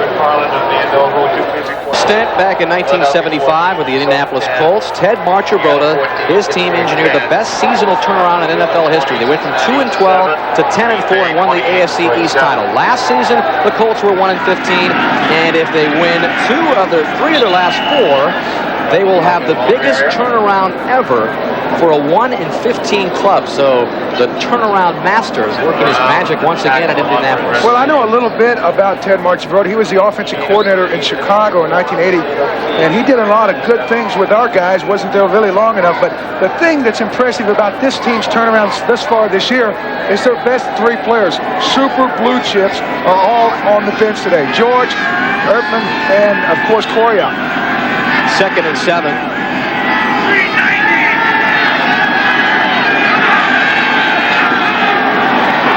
And a flag on the play. You know, I met Steve Entman, the first pick in last year's draft, but you know, he just got out of surgery this week. I'd like to extend good wishes to him, Dan. He's going to be a big factor. Ball start, number 75, offense, 5-yard penalty, 2nd down. Ron Mattis. I think we're going to have someone jump here on the right side. Mattis here on the left side of your screen. You'll see him pulling back a little bit early. I cannot believe Dan Hicks just bumped my telestrator right in the middle of my diagram. I'm teasing it, Danny. There we saw Ron Mattis, the left tackle. Again, he's only been there 3 weeks. It's hard to come up with these audibles, worrying about line stunts, and of course listen to the quarterback's cadence in a critical down like this. Dan Hampton throwing around allegations here in the booth as Jack Trudeau's pass is complete to Langhorne. You didn't think I would just leave that alone. Well, when you're in New England, controversy will always swirl, Dan. Oh, yes. 6-0 Indianapolis, 8:50 left in the 3rd quarter. And the Indianapolis Colts, who dominated the first half statistics, but were only able to muster a couple of Dean Biasucci field goals, so it's anybody's game. The Colts have lost 14 out of the last 17 games to New England in this series since the Colts moved to Indianapolis.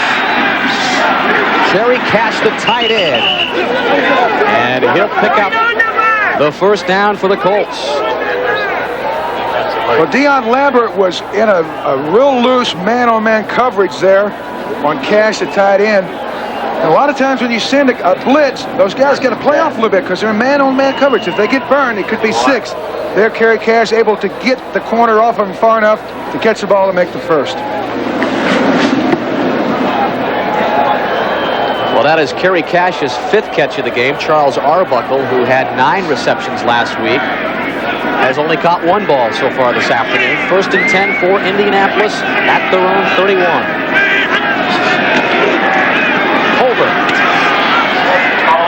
Maybe a yard. More penalty flags on the scene. Well, we're talking about Charlie Arbuckle. Last week, 9 catches, 106 yards, and you know, one-hit wonder or a diamond in the rough. It remains to be seen, but last week he was a big part of this offense. I think they need to find him again. Holding, number 53, offense, 10-yard penalty, 1st down. Well, the Colts are going to have to clean up the penalties before they're going to get anything going. Ray Donaldson, the center, called for the holding call for Indianapolis. And the penalty yards racking up for both clubs. Well, you've always heard it. Shoot yourself in the foot. It looks like Indianapolis has already emptied their gun, and New England only has 1 bullet left. You cannot go through a season and be completely penaltyless, but you can't have this many and be effective. 1st and 20 for Trudeau. He'll step up and slide in at the 22-yard line. And with 7:35 left in the 3rd quarter, and the Colts with a 6-0 lead over the Patriots. Let's send you back to our New York studios and Bob Costas. Well, what about these Buffalo Bills? What's going on here? 17-point favorite a week ago at Indianapolis, losing OT.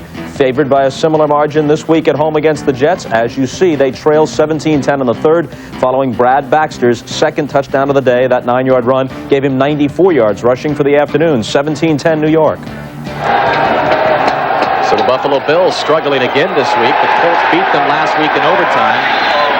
Indianapolis on the 2nd and 18 call comes up with nothing as Culver wasn't able to get much yardage. Brent Williams and Ray Agnew up front to stop him. Well, here's Brent Williams, and of course, here's Tim Goat. They're going to have a stunt right here. Brent Williams will come, or excuse me, Ray Agnew will come right over into the path of the ball carrier. When you do that, you go back to the huddle, your chest is out, you're saying, I'm smarter than an offensive coordinator. And I only get paid player money. An Agnew-Williams sandwich. 3rd and 18 for the Colts. Trudeau. Complete to Cash. Well short of the first down, and that'll bring out the punting unit again for Indianapolis.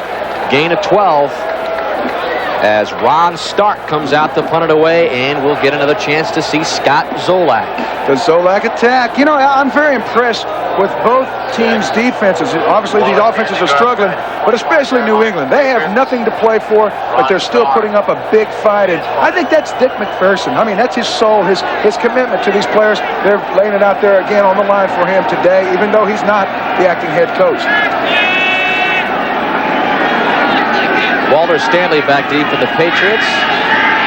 Long snap count for Ron Stark. And the southpaw hits a pretty good punt as Stanley backs up to his 24-yard line, and he'll go down with a gain of about a 4-yard return. Was the ball jarred loose?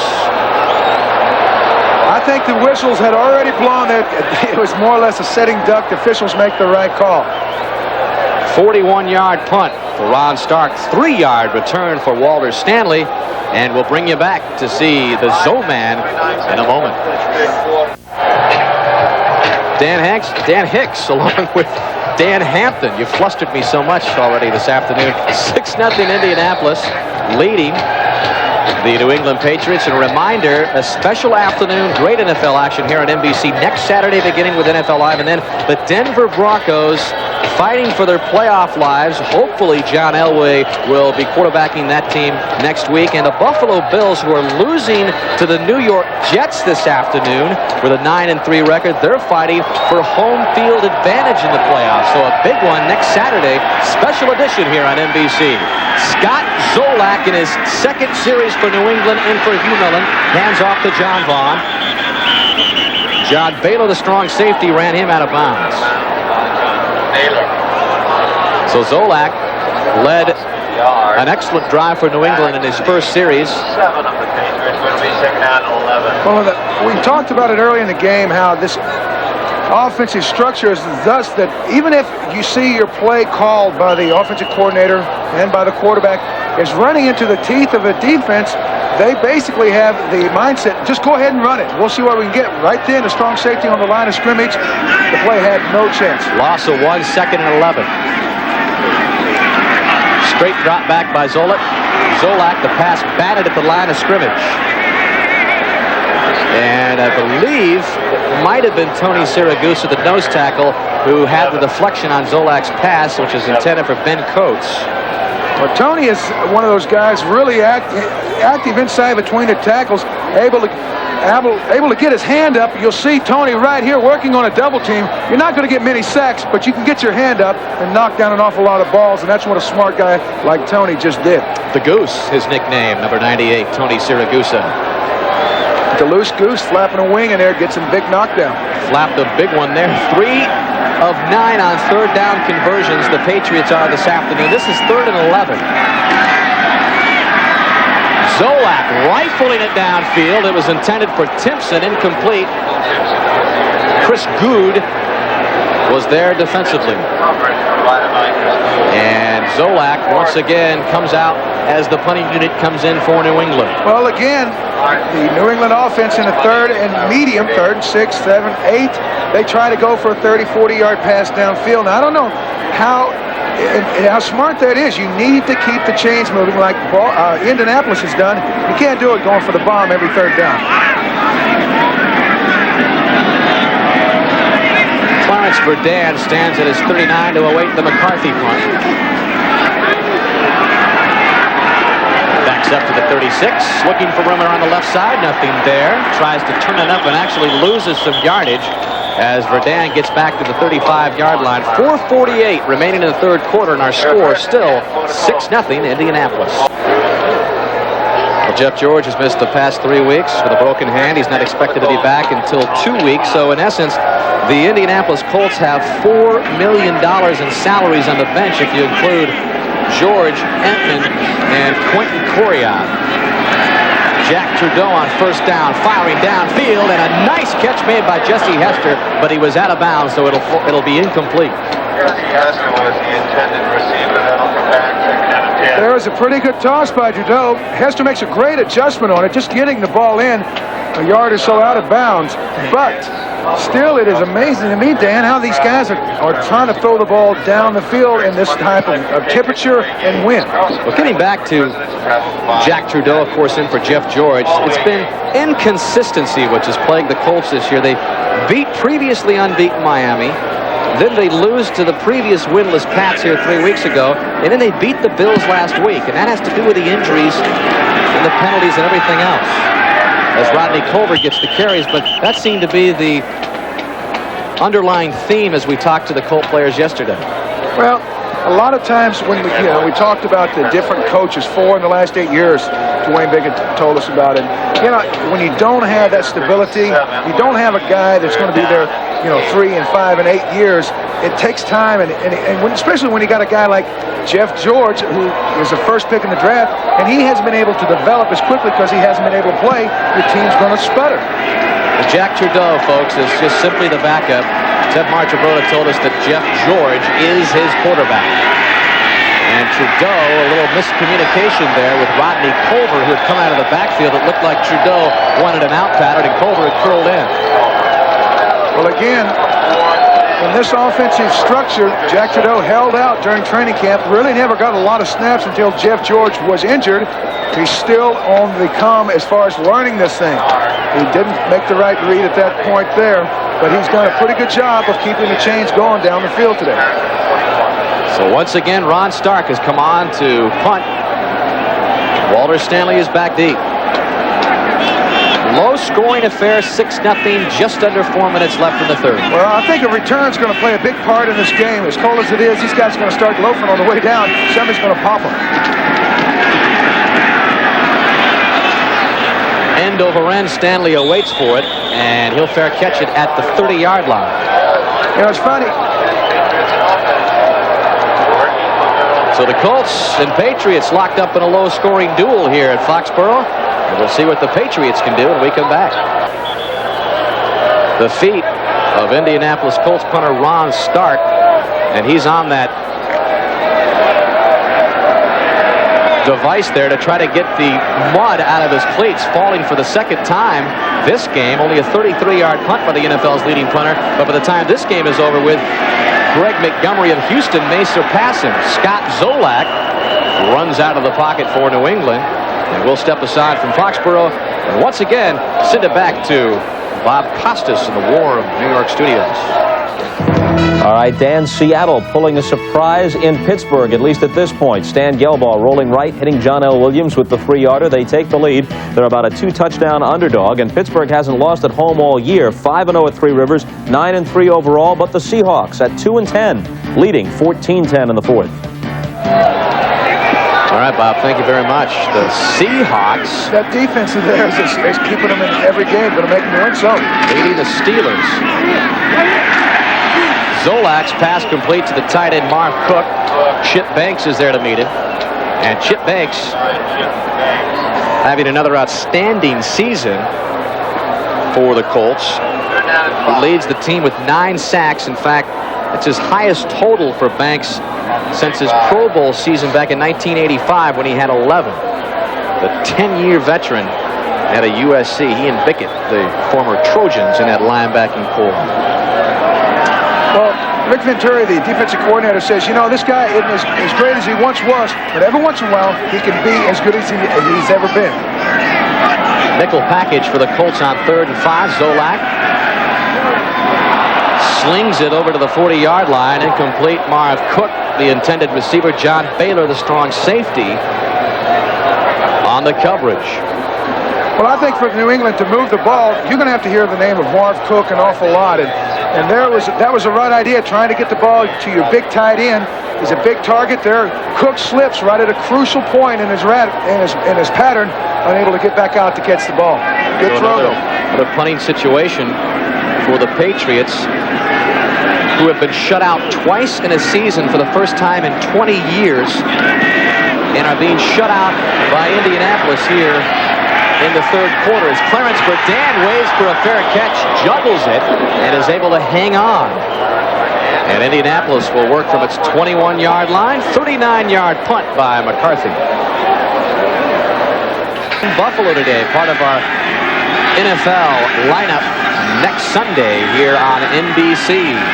6-0 Indianapolis, 2:24 to go in the third quarter as Rodney Culver gets the carry for the Colts. But nothing making sense in the NFL this season at all as the second half of our doubleheader ends out Week 14 of the NFL as the Chargers host Cincinnati. Well, I don't know if it doesn't make sense, but I think what it does make sense of is the word parity. You know, this was the design of the commissioner years back. I think we're finally arriving at it. A lot of teams still in it this late in the season. And the Denver Broncos and the Buffalo Bills, a special edition of our Saturday lineup next week on NBC as well. 2nd and 9 on the 1-yard gain from Culver. He'll go again. Culver has replaced Anthony Johnson this afternoon, and 2 calls. The New England Patriots defense there to meet him, led by Vincent Brown, the leading tackler for New England. Vincent Brown out of Mississippi Valley State. Vincent Brown here is going to attack the line of scrimmage. He knows what's going on. He says, hey, they're going to try to run that dive play. You're not going to block me. Attacks the line of scrimmage, and that's the mark of a great linebacker. They don't float. They attack people. Well, Vincent Brown, Mississippi Valley State alum, he was there when Jerry Rice was there and really credited Jerry Rice with scouts coming to Mississippi Valley State. They had a chance to see him as well. Trudeau gets this one out to Bill Brooks, and a veteran wide receiver fighting for first down yardage will be short. A very interesting call there by Joe Collier. He blitzed the cornerback, Deion Lambert, number 28, forcing a quick kind of a balloon throw, which I think stopped Indianapolis from reaching the first down marker. Good call by Joe Collier to put a little pressure on Jack Trudeau. Well, there is the TSS, also known as the team staff spokesman for New England, Dante Scarnecchia. What a position, a tough position for Dante Scarnecchia, taking over for Dick McPherson in his absence. Because you're not really the interim head coach at all. You're simply there as the team spokesman as they've come out to measure. Well, a lot of times this is where he's most beneficial, making penalty calls and time management on the clock. He's done a good job in the absence of McPherson. You know, and a lot of times in a crucial moments of a game like this, a guy that's all caught up calling the defense or the offense would make a mistake. Well, he's a special teams coach. He's not going to be that concerned. He'll be able to keep a clear mind. The Colts will punt. Ron Stark has come in on 4th down and less than a yard. So Ted Marchibroda not having confidence in his offense at all. And probably the good call because they were only at the 30-yard line, deep in their own territory. So Walter Stanley calls for the fair catch at his own 32. And with 27 seconds left, the Colts continue to lead the Patriots 6-0. Punt of 36 yards for Ron Stark, as Scott Zolak comes out again. Again, you know, a lot of folks say, well, why would you have Dante Scarnecchia be the team staff spokesman, you know, instead of an interim coach? Well, I think it was a good decision because he knows all the players. Being the special teams coach, he can relate to everybody and try to communicate with them until the coach McPherson gets back. John Stevens, the blocking back, goes the opposite direction, and Leonard Russell gets the call up the middle. As we approach the end of the third quarter, 17 seconds and counting. Dwayne Bickett on the stop of Leonard Russell. Well, Dante Scarnecchia's team still alive, even though it's being shut out. They trail Indianapolis 6-0 as we approach the 2-minute warning in Foxborough. And we'll start the fourth quarter when we come back, right after these messages from your local station. The New England Patriots were shut out by the Atlanta Falcons in Georgia last week, 34-0, and that shutout streak has continued here today as they've been shut out for the first 3 quarters of this game. So it's now been 9 straight quarters since New England has scored. Well, not only have they been shut out, they haven't even threatened to score, and that's the thing that, you know, defensive players like to see. They want their offense down there scaring the other team. Anyway, there you see 33 yards for 3 quarters. That's pretty bad. 2nd and 5 for Scott Zolak. Has some time, but holds on to the ball a little bit too long and takes the sack. Well, I tell you what, Scott Zolak, if he does have something that he has to work on an awful lot, is realizing the difference between man-on-man and zone coverage. There, Indianapolis rushed 3 guys and dropped 7 guys off to cover and had 1 guy in the hole for the scramble. He still couldn't find anybody to throw to and got trapped. Patriots sacked 63 times last season, 58 times this season so far, 5 today. That was the worst in the NFL last season, and they're on pace to surpass last season's 63 yards. If they don't get it down, if they don't get it moving, they'll set the record today. Zolak on 3rd and 10. And make it 59 for the season. Or did he get the pass ruled an incompletion? Dwayne Bickett and Sam Clancy were there to pressure him. Looks like it's a sack. They're marking the ball back somewhere inside the 20. Here again, it looks like they're trying to set up a screen. Now, Zolak's back here. It looks like a late screen left. Now, you only run the screen when the defense is going to bring everybody on the snap. There it looked like a delayed rush by the Colt linebackers. Never set the timing up. 4th and 26. McCarthy trying to get it away and does so.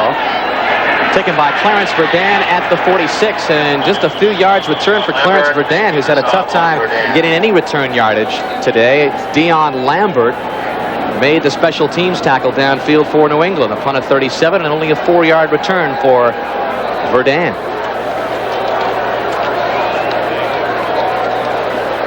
Well, coming up next on most of these NBC stations, Game 2 of our NFL doubleheader. What a matchup it is. The Miami Dolphins and the San Francisco 49ers in Candlestick. Dan Marino and the Dolphins taking on the 49ers, who of course already have a spot in the playoffs. Jerry Rice needs just 1 touchdown pass to pass Steve Largent to become the NFL's all-time leader in touchdown receptions. 1st and 10, ball at the 48 for Indianapolis. Trudeau's pass complete. Kerry Cash hauled it in and looked for some yardage to midfield, but didn't quite get there as the clock continues to run. Start of the 4th quarter. The only scoring a couple of Dean Biasucci field goals for the Colts. Midfield will be 2nd and 8. Jack Trudeau checking that playlist on the wrist.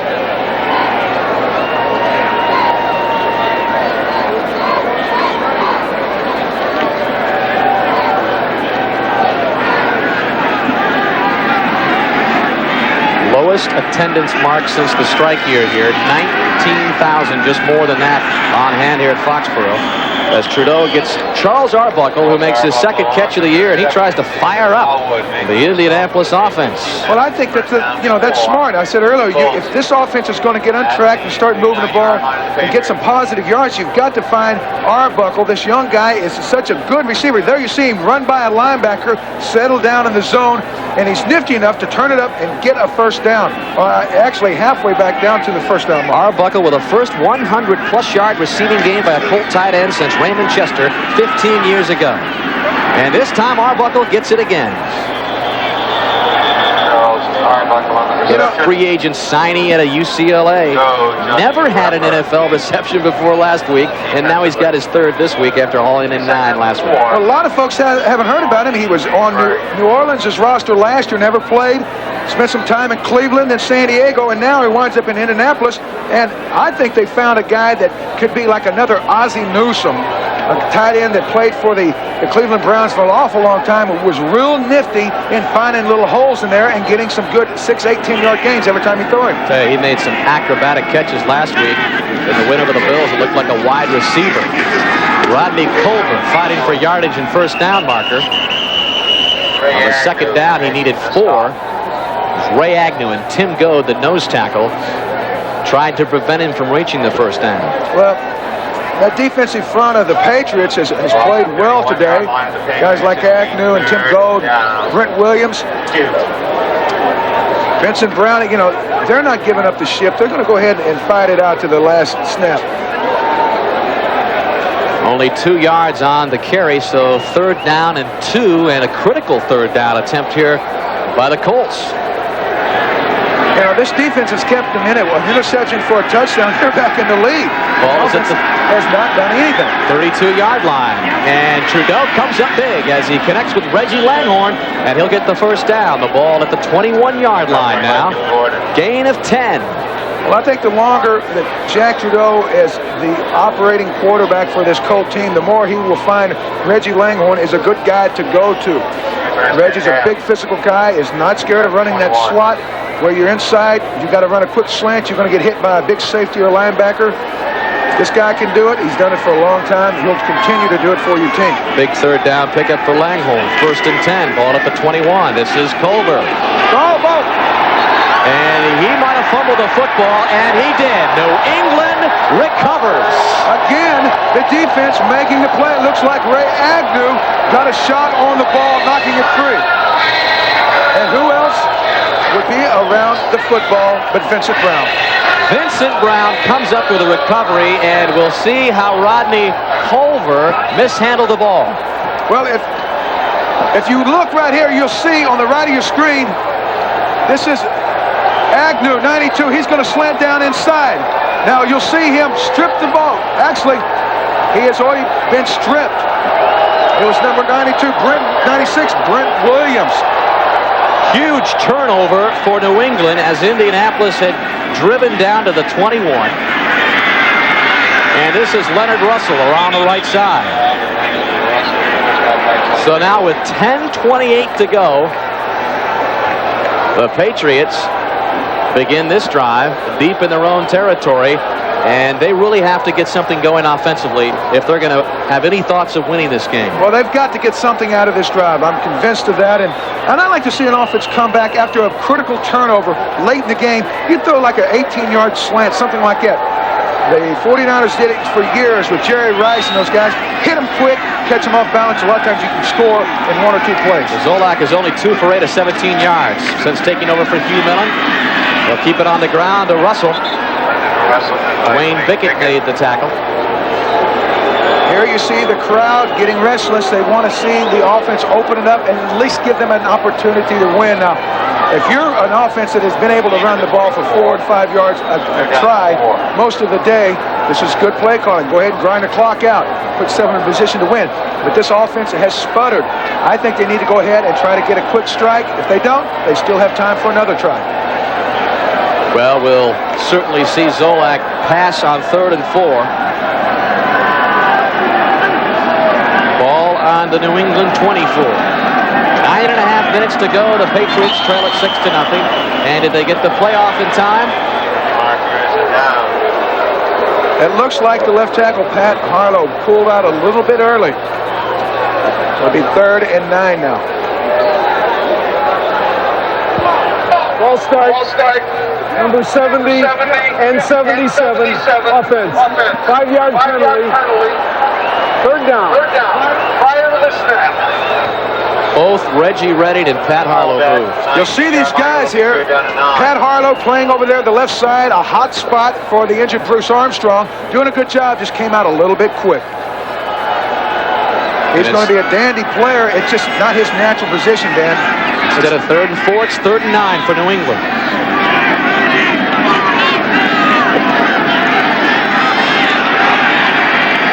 Zolak complete to Fryer. 1st down. I'm not sure, but I think Arvie Fryer ran a wipe-off play coming from the left side. You'll see him go very shallow underneath and try to wipe his guy off. They're creating a gap large enough for Zolak to get in the ball in time to get to the 1st down. Tony Stargell drags Fryer out of bounds, but not before the veteran picks up 15 yards, and there's the emotional Scott Zolak.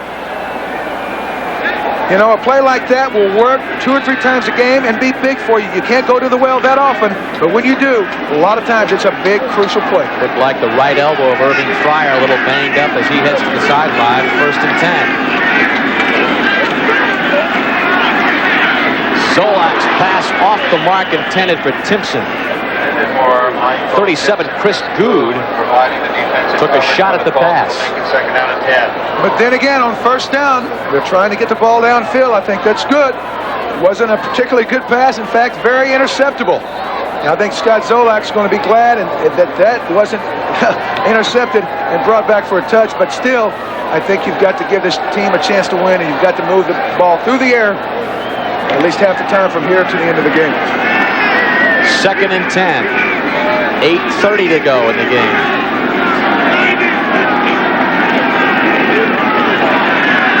Plenty of time for Zolak.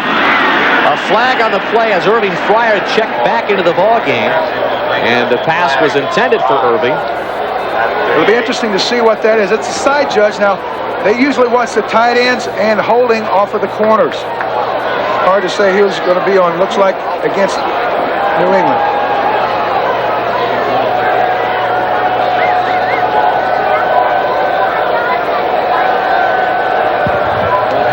Illegal motion, number 83, offense.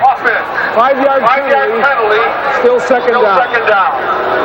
Once again, penalties driving the Patriots back. Michael Timpson called for the penalty. They'll have to reload those guns to shoot some more bullets in the feet.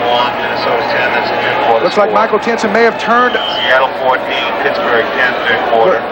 It looks like this is Timpson here. We're going to see him here off the line of scrimmage. He'll come in motion if he turns up too quickly before the snap. Now, I don't see anything wrong with that. There is nothing absolutely wrong with that. That's a terrible call by the official. There's nothing wrong with that. That brings up 2nd and 15. Zolak, another pass batted down at the line of scrimmage, and it's Sam Clancy who batted down 3 passes at the line of scrimmage against Atlanta last week, and that time he got in Zolak's face. Well, I think a lot of folks realize that Sam Clancy has a major college background in basketball. He looked like a big forward in there swatting the ball out of someone's reach, trying to get it inside for a layup. That guy right there is huge. He's 6'7", about 270 with a huge wingspan, and he can knock down an awful lot of passes. Matter of fact, basketball was his sport. He played on Bob Knight's gold medal Pan Am team back in 1979. That's incredible. Shotgun, Zolak working on 3rd and 15, going downfield. Pass is overthrown. Greg McMurtry was well covered. Jason Belser was in the vicinity. And that'll bring out the punting unit for New England, so they're not able to move the ball and keep the drive alive. And Sean McCarthy will punt it away with 8:15 to go. Well, again, I thought that was going to have to be a big drive for New England. Now the clock works against them. They're not a smooth enough offensive team to work that well late in the stages of these games. And we're not seeing Clarence Verdant back deep for Indianapolis. He's had his problems today. And this is Mike Pryor from the 32. And he'll be chased out of bounds at the 40. 8:06 left here in Foxborough. The Colts up 6-0 over New England, and the Colts over New England as well, 6-0. 1st and 10 from the 39. Trudeau hands off to Rodney Culver. New England unable to get anything going on its last drive, and we're under the 8-minute mark. The only score of the game, Dean Biasucci, a couple of field goals for Indianapolis. Charlie Bauman missed his only field goal attempt today, was a 48-yarder, so it is 6-0 as the Colts continue to try to hang on to some kind of postseason hopes. They're 5-7. Well, if New England has any chance in this game, they're going to have to get the defense to get it back in a hurry. 3 and out, maybe 5 and out. The gain of 1 for Culver. Trudeau's pass complete to Langhorne. And he's met at the 45 by Maurice Hurst. A lot of times that kind of a hit in this weather would create a fumble. That's a great job by Langhorne, just hanging on to the ball, making that key reception. But You know, talking about this Indianapolis offense, you've got to appreciate the patience of Jack Trudeau today, Dan. He really has made a lot of smart decisions. Instead of trying to get greedy, he's kept the ball underneath, safe and sound, threw the ball to the backs, kept the chains going. 3rd down and 4, critical conversion for the Colts if they're to keep this drive alive, and they do. The pass complete to Bill Brooks. David Poole there a little bit late, and that'll get the 1st down and 10 for Indianapolis, and the drive stays alive at the New England 48. Well, now that the Colts have driven the ball down inside the New England territory, look for Jack Trudeau to face a couple of blitzes here. Joe Collier is a guy that he'll give you a little bit, but when he has to make something happen, he'll blitz some people. And look for Rembert and Vincent Brown, the 2 inside linebackers, to be very active on these blitzes. They're going to come, and they're going to come hard. Both teams have 3 timeouts left as we approach the 6-minute mark. Culver, maybe a yard. Brent Williams, the stop. Defensively, Brent Williams on Culver. And right now, the Colts will try to take as much time off the clock with 5:45 to go. No gain on the play. So if the Patriots end up with a last chance for a winning drive, they'll take as much time off the clock as possible. There's Scott Zolak, who has filled in all second half for Hugh Millen, who was injured on the last play of the first half. Further injury in that badly separated shoulder. On 2nd down and 10. Colts staying with the 2 tight ends in this offense. Trudeau, complete to one of those tight ends, Charles Arbuckle. Complete to Charles Arbuckle. Tim Gordon defensively. Gain of 6 for Arbuckle. Gain of 6 on. And that'll bring up 3rd and 4. 2 down and 4. Once again, the Patriots faced with another 3rd down conversion attempt for Indianapolis, and if they don't start digging in, they're going to run out of time. Well, it's 3rd and a little bit more than 3, almost 4. Now, this is almost a certain pass down. Like I said, look for those guys to bring somebody on a blitz. They're bringing somebody in a walk-up. Trudeau's pass incomplete, and it'll bring up 4th down, so the New England Patriots will have an opportunity with Scott Zolak at the controls. They trail at 6-0, 4:35 left. That was a mirror blitz. A linebacker, Howard. David Howard, 99. You'll see him right here. He's locked up right there on the back, Culver. If he comes out, he's got him. But otherwise, just get in the passing lane.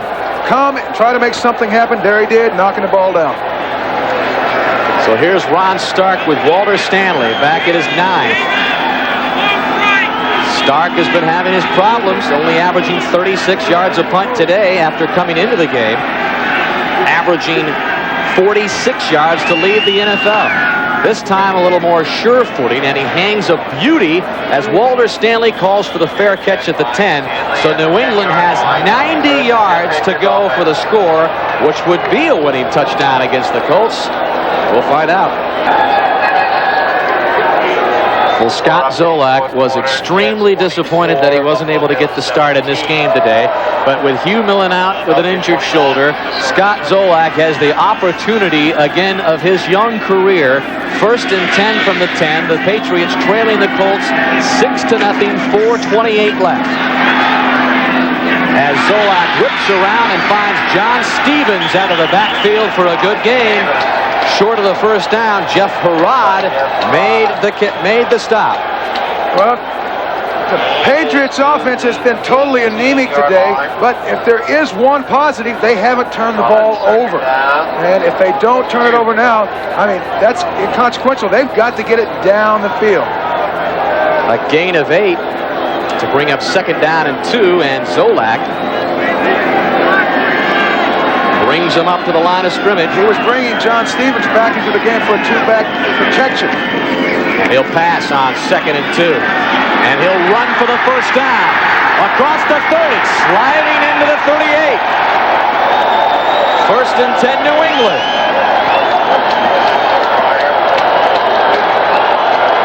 Gain of 19 for Zolak.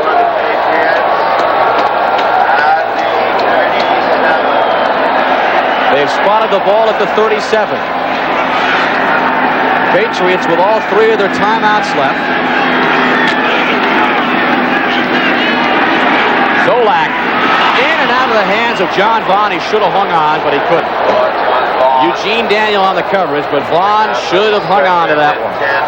Well, John Vaughn in the backfield on his right. You'll see him come out quickly over to the left. He's a relief valve there. He did not watch the ball come into his hands. Heard footsteps. Colts 6, Patriots nothing. 2nd and 10 from 37. Vaughn, for the first time, did not start in 3 weeks. Leonard Russell got the starting call for New England.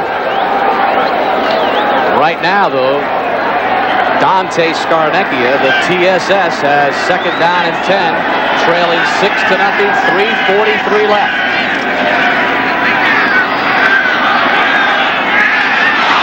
That one intended for McMurtry, incomplete.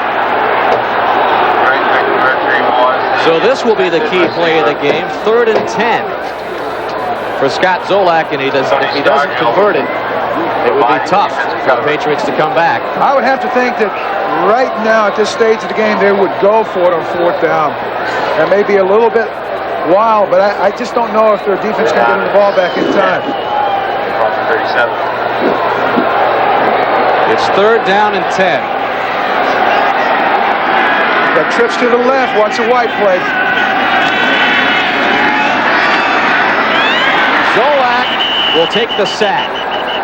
Jeff Harrod dropped him down. And now, on 4th down and long, Sean McCarthy has come into punt for New England. 4th down and 18. Dante Scarnecchia doesn't seem to think that New England should go for it at this point. Well, that's too far. If it had been 3rd and 6, or excuse me, 4th and 6 or 7, they would have won. Mike Pryor back deep. Excellent punt by McCarthy, driving Pryor back to a fair catch at the 29. So it'll be 1st and 10. 6-0. Indianapolis leads it, and they have the ball. Colts with a 6-0 lead. New England electing to punt has put this game in the hands of its defense. New England with all 3 timeouts left has put the pressure on the defensive unit, which has not allowed an Indianapolis touchdown today. So if the New England Patriots get a chance to win it, the defense will give them that chance. Well, I think that if they're going to get a chance to get back in it, they've got to get a turnover somewhere here in the next 4 or 5 plays. And I tell you what, Jack Trudeau has went back to bread and butter. He's been throwing the ball to the tight ends. We've got to find some way to jump those guys somewhere in that zone and make a break on the ball, hopefully pick it off for New England to get a chance to get back in it. Colts will run the play clock, which is at 13. They'll give it all it can go, all the way down to less than 5 seconds. It's right now at 6 seconds. They get the playoff just in time. This is Culver. And the Patriots stop him for no gain. Ray Agnew made the stop for the Patriots with 2:16 left. Coming up next, the big game of the afternoon, Miami. At 8-4 on the season, traveling to Candlestick Park to take on the San Francisco 49ers.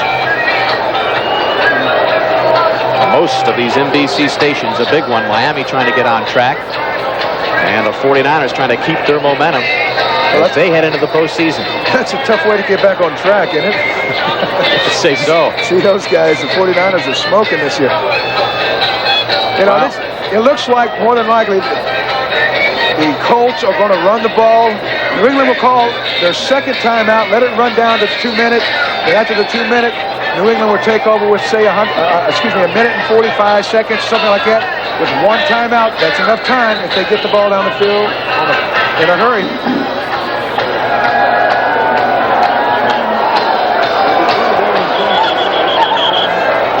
Colts on offense, it's 3rd down and 9 from the 30. Critical 3rd down for Indianapolis. The Patriot defense digging in.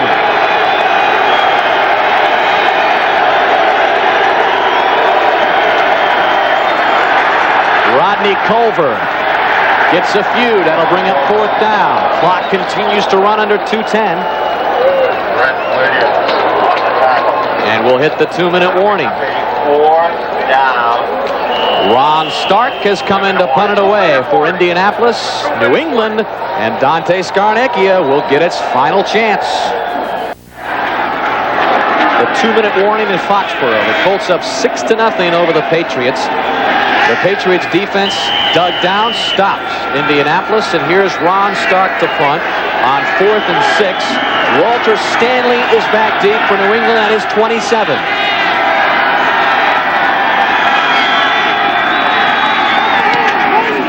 And they'll set up the return for Stanley. An excellent punt by Stark. Drives Stanley back at his 22.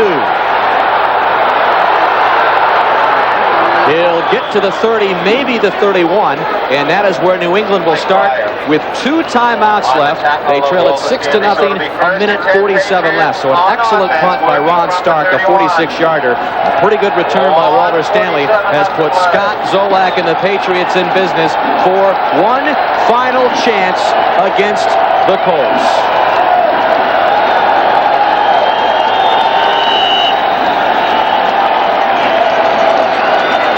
And the Colts are in their nickel package.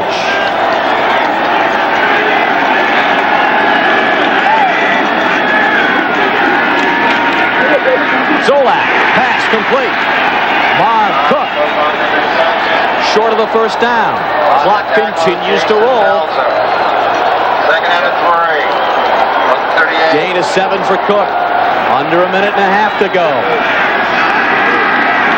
Patriots still with 2 timeouts. And that will pick up the 1st down as Greg McMurtry fights for the yardage. But the clock continues to roll. And now it is stopped with a minute 12 left. And the referee winds it up again.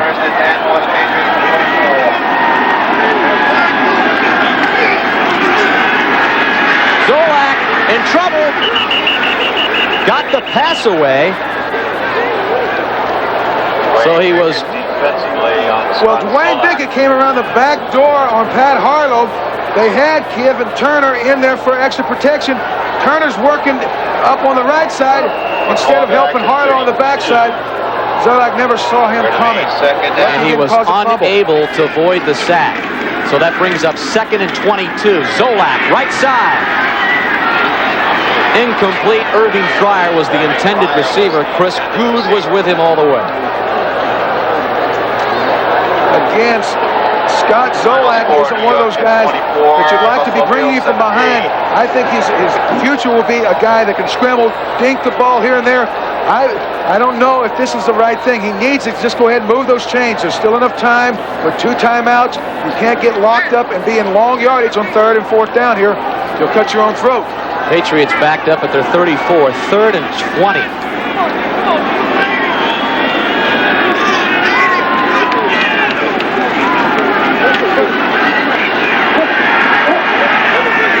Zolak passed for a diving Walter Stanley, who was unable to catch up to it. So that will bring up 4th and 20 with 42 seconds to go. Again, in those 3rd and very long situations, you just want to get half of it back on 3rd down and then be able to get the other half on 4th. There he went for the whole ball of wax. Melted down. Would have been nice to get a good chunk of yardage on 3rd and 20 and come back with a reasonable situation on 4th down. But right now they need 20 or the Indianapolis Colts will be able to run this game out. Maximum protection. Pump fake Zolak up top.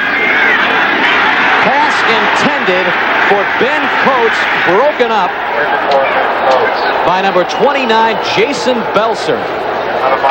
So Indianapolis takes over on downs and will simply run out the clock. And the fans here at Foxborough are exiting by the hundreds. They'll have the ball. Well, Jason Belser, the safety, just hanging in a 2-deep zone, makes a great play back across for the ball there.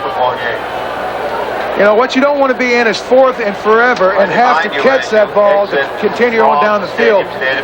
Best on 1st down, try to get 6, and 2nd get 5 or 6, and you just continue to move the chains. That's something Scott Zolak will learn in time. You can't get the whole pie down in one bite. You got to take little ones here and there. The numbers for Zolak: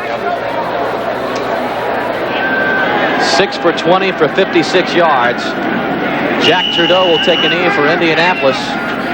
And the Patriots, will they use a timeout? They should, because they're only down 6-0 and anything can happen. So they're down to their last timeout with 29 seconds to go. And we'll bring it back to Foxborough. The Colts look like they're going to hang on to a 6-0 shutout over New England.